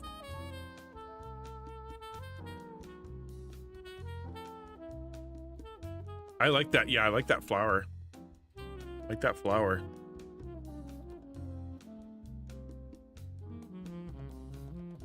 It's very pretty. So I would have to carve the inlet. Looks easy. No problem. I'll polish that off by the end of stream. No biggie. I like it. Okay, we're gonna hang on to that one. Do one where one side of the image is the mountain rail station. The other is a vista over the lake. Let's see if that works. AI in Minecraft? Oh, there is some pretty neat AI in Minecraft. Videos out there where they're getting AI to try to teach it how to Minecraft, and it does pretty good. More and more iterations of how many, GPTs they create.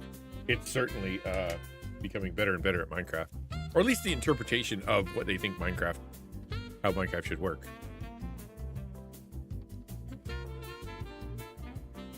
I like how this train just goes right into the wall, which mine does too. I can't say that's not how mine ends.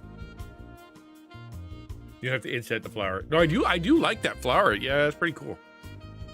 I like the posts. I kind of like that. This actually is pretty cool. Anybody have a prompt or something I could maybe give it that would clarify it to be a bit, because I like what it's got here. But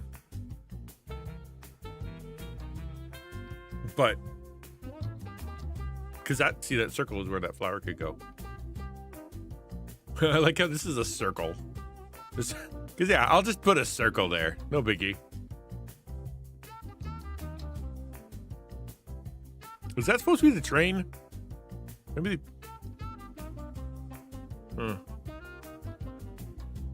I like that a lot.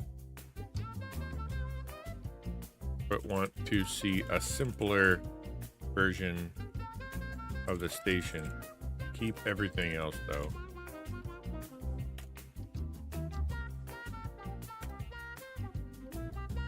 I ain't no Trixie Blocks.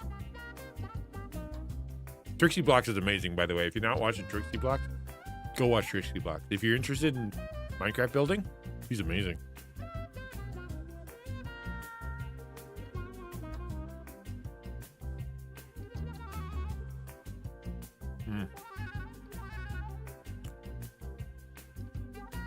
This one's pretty slick.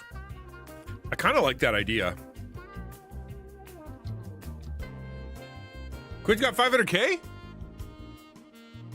Are you gonna hit the button?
Gemini has a system where you can actually have a production of the same. It basically photoshops the same image, right? So it's like if you got a duck and you can put a hat in the duck, it'll be the exact same duck with a hat on. It's like put him in a costume or whatever, be the exact same duck but in a costume. This GPT doesn't do that. This GPT does just kind of it just spits out one more image, spits out another image, spits out another image. So I'm gonna see if the same prompt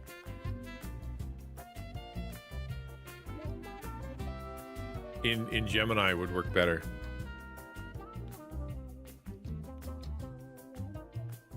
What by clarification?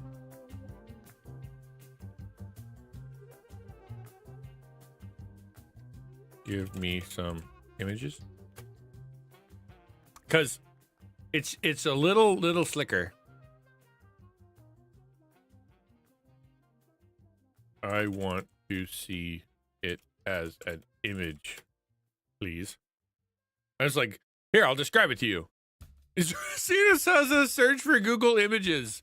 No, you create it.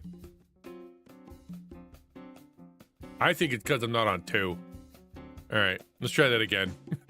2 is way smarter.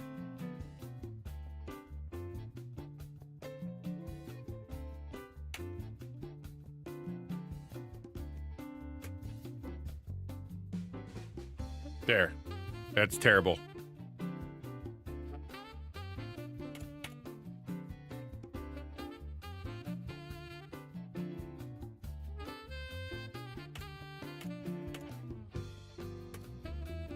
Well, it does though. Imagen 3 is actually pretty slick.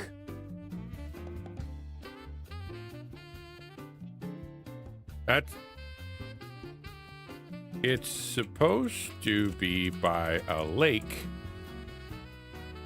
and in the side of a mountain near the lake. Duh.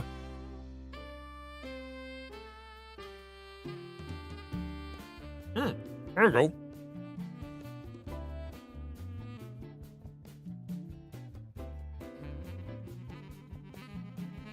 Okay.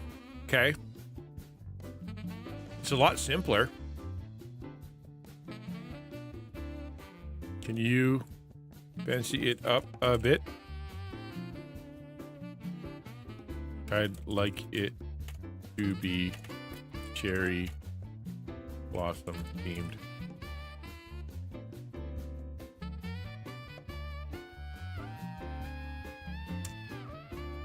Ew. You suck. That's terrible. That's terrible.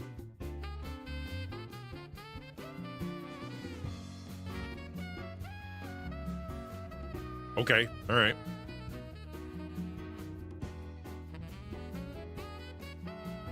Not bad. Make it so that one side of the image is the station in the inset into the mountain, and the other side is a vista across the lake. That's what I told the other one to do, and it came up with a pretty good idea, right? They came up with not that one, that one, I think. Of all of them, I like this one the best. I think that's kind of doable too. So simple.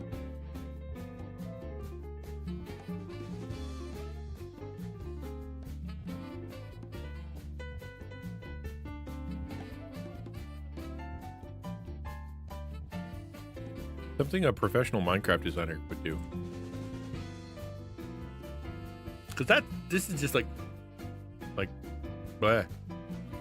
Bleh. I'm kind of shocked that, it's a little better. That's actually more what I had in mind when I was thinking about how to plan it. But a do-do-do. like was just basically like it goes in, it's got some lights, it's got a roof, which is actually, this is almost exactly what Star Pony made. That's almost literally what Star Pony made. Just hers was purple.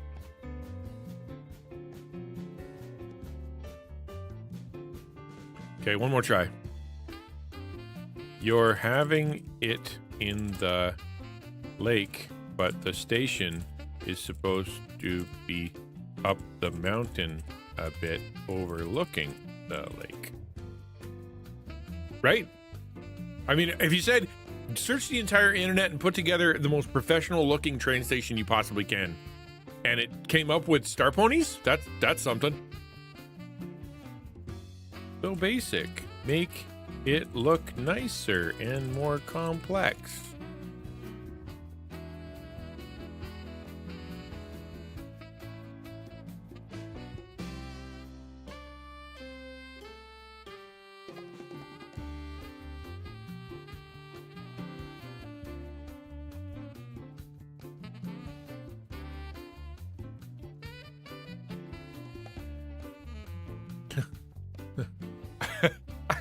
Yes, you did add more layers, and therefore that would be more complex.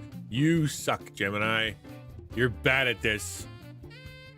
One more try. Let's try Canva, because they have this thing called Dreamlab, which is actually based on Leonardo.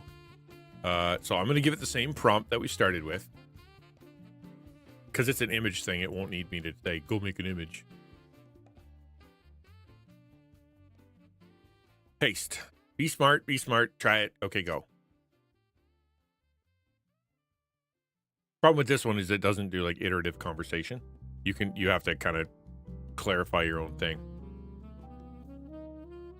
Oh, hey, that's not too bad. Actually, that's pretty good. That's nice and simple. It goes by. That's even better. And a lot closer to what I was looking for, actually, because there's no lake to be seen, and it's kind of cherry blossom themed. I like the white. What was that? Is that all quartz? I have to go quartz shopping. I like the little station over here. Lanterns are cool. That's much simpler. Actually, that looks like a house. It's simpler. I don't like it as much. And that looks like a train station. Oh, I never thought of that. Have it come through and like be in like a tunnel? Could you do a combo of the two? I mean, that is a tunnel. This goes smoking to the side of the mountain. So presumably we connect the tunnel. Oh, that's kind of cool, actually.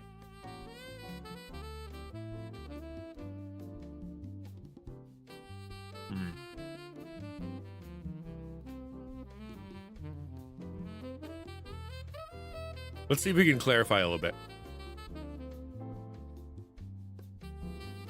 Create a cherry blossom theme train station over in the side of a mountain, overlooking a lake.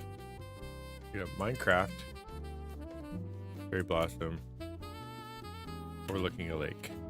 It should be beautiful, complex, and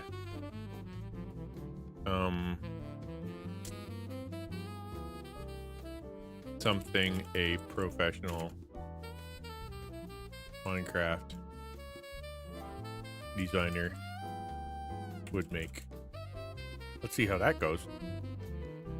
Trying to come up with, I am Sleepy Wifey. Yeah, it's exactly what I'm trying to do. Is because I've got an idea of what I kind of want to do. I kind of like this one, or is it this one? I like this one, because I like the design and whatnot. The train comes in, and I liked this one because it's got that really cool looking little tunnel. And then ChatGPT came up with one that was was pretty cool. I think it was this one, right? I kind of like that. I like how the posts. I like how it's hanging out. It'd be kind of cool to like build it out and have those posts go down so it looks like you're right over the lake. I kind of like that. There's another one above. Put it in front of the train. Put in front of the train. Well, I'm down at a lake. The lake already exists. This one was pretty slick. Like, I like that idea of it being, I like the stairs coming up. I love that flower motif thing in the background. That's kind of cool. I could probably pull that off, maybe. And I like there's a torii gate in the water. I don't think that's allowed. But this is pretty cool. That's not even a train. That's a house. That is also a house. You forgot the train. Did I not say train? Create a train station in the side of a mountain. Train station in the side of a mountain overlooking a lake in Minecraft style. See, this one isn't quite as iterative. Check it. Are there? Okay. I didn't know that. I've only remember seeing them on land. Okie Dinah. Nope. Very no. Did I forget the cherry blossom? Oh yeah, okay. Cherry blossom themed.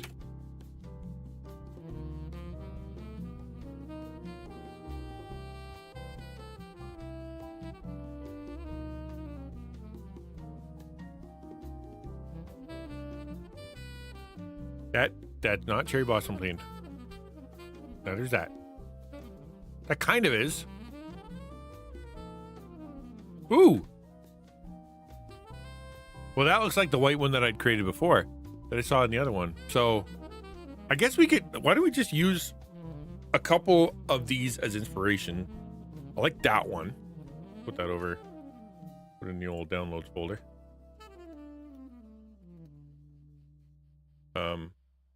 Boop. And then what was the other that I thought was cool? Not that one. Up, up, up, up. Where'd it go? I think it was the other. Yeah, it was the other thing. Was it Gemini? Was it Gemini? Now my brains don't work anymore. Oh, what's good news? Good news, bad news. Nope, nope, nope, nope, nope.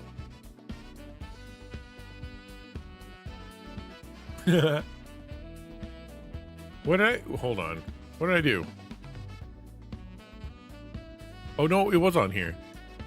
The one with the tunnel. That one. Okay. Sleepy Jr. ate one green bean. Small victories, man.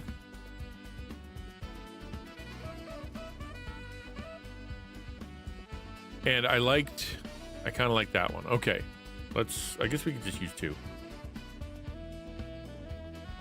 Yeah, we're good. Okay, we're good. Good. This is so complicated. That is not what I want. This is insane. I am not prepared. That is kind of cool looking. All right, so we'll come back around to that then. Now that we've done a little bit of shopping and looking around for what we need, it's we're gonna raid out. We'll come back, and tomorrow is Thursday, so I'm gonna try to find some weird pictures for us, and then we're gonna probably play some more Minecraft. Why not? We've hit the moment of no naps, and I'm literally slipping into madness. Ah, tis but a season. 'Tis but a season, my friend. This too shall pass, as they say.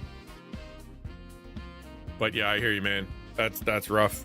Rough on the mom for sure. Rough on whoever's staying home. It's his butt season. Yeah, that's what I said. Mom, yeah, exactly. Well, that's the thing, right? Is that it used to be in the afternoon, take a little nap, catch your breath, get a little break from the baby, go back into it. But now there's this relentless monster of a energy. Yeah, and the day, you know, it's like, okay, we're gonna just put a TV show on for 30 minutes or so. But you got to be careful with that, because then you end up with making the kids like addicted to TV, or TV ends up being the thing that babysits them. But there's nothing wrong with turning the TV on for 30 minutes. You can have a lie down. That's not a bad thing. Not evil. Yeah. I don't really know anybody who to write out to for bedtime, and it's like stay up or go to bed and do it all over again. Yeah, 'tis life. Let's read Charles. He's been a good guy. I like Charles. He's been kind. Clipper Dipper? What? I feel bad for your sleepy wife. I do get some help, and if you do start getting crazy, there's nothing wrong with asking for a babysitter just so you can go out by yourself and get a few hours, or go shopping, go do your your nails done, or have a nap or something. Changen? I never heard of Changen. Is that a Christian streamer? Oh, KL fan. Oh, okay.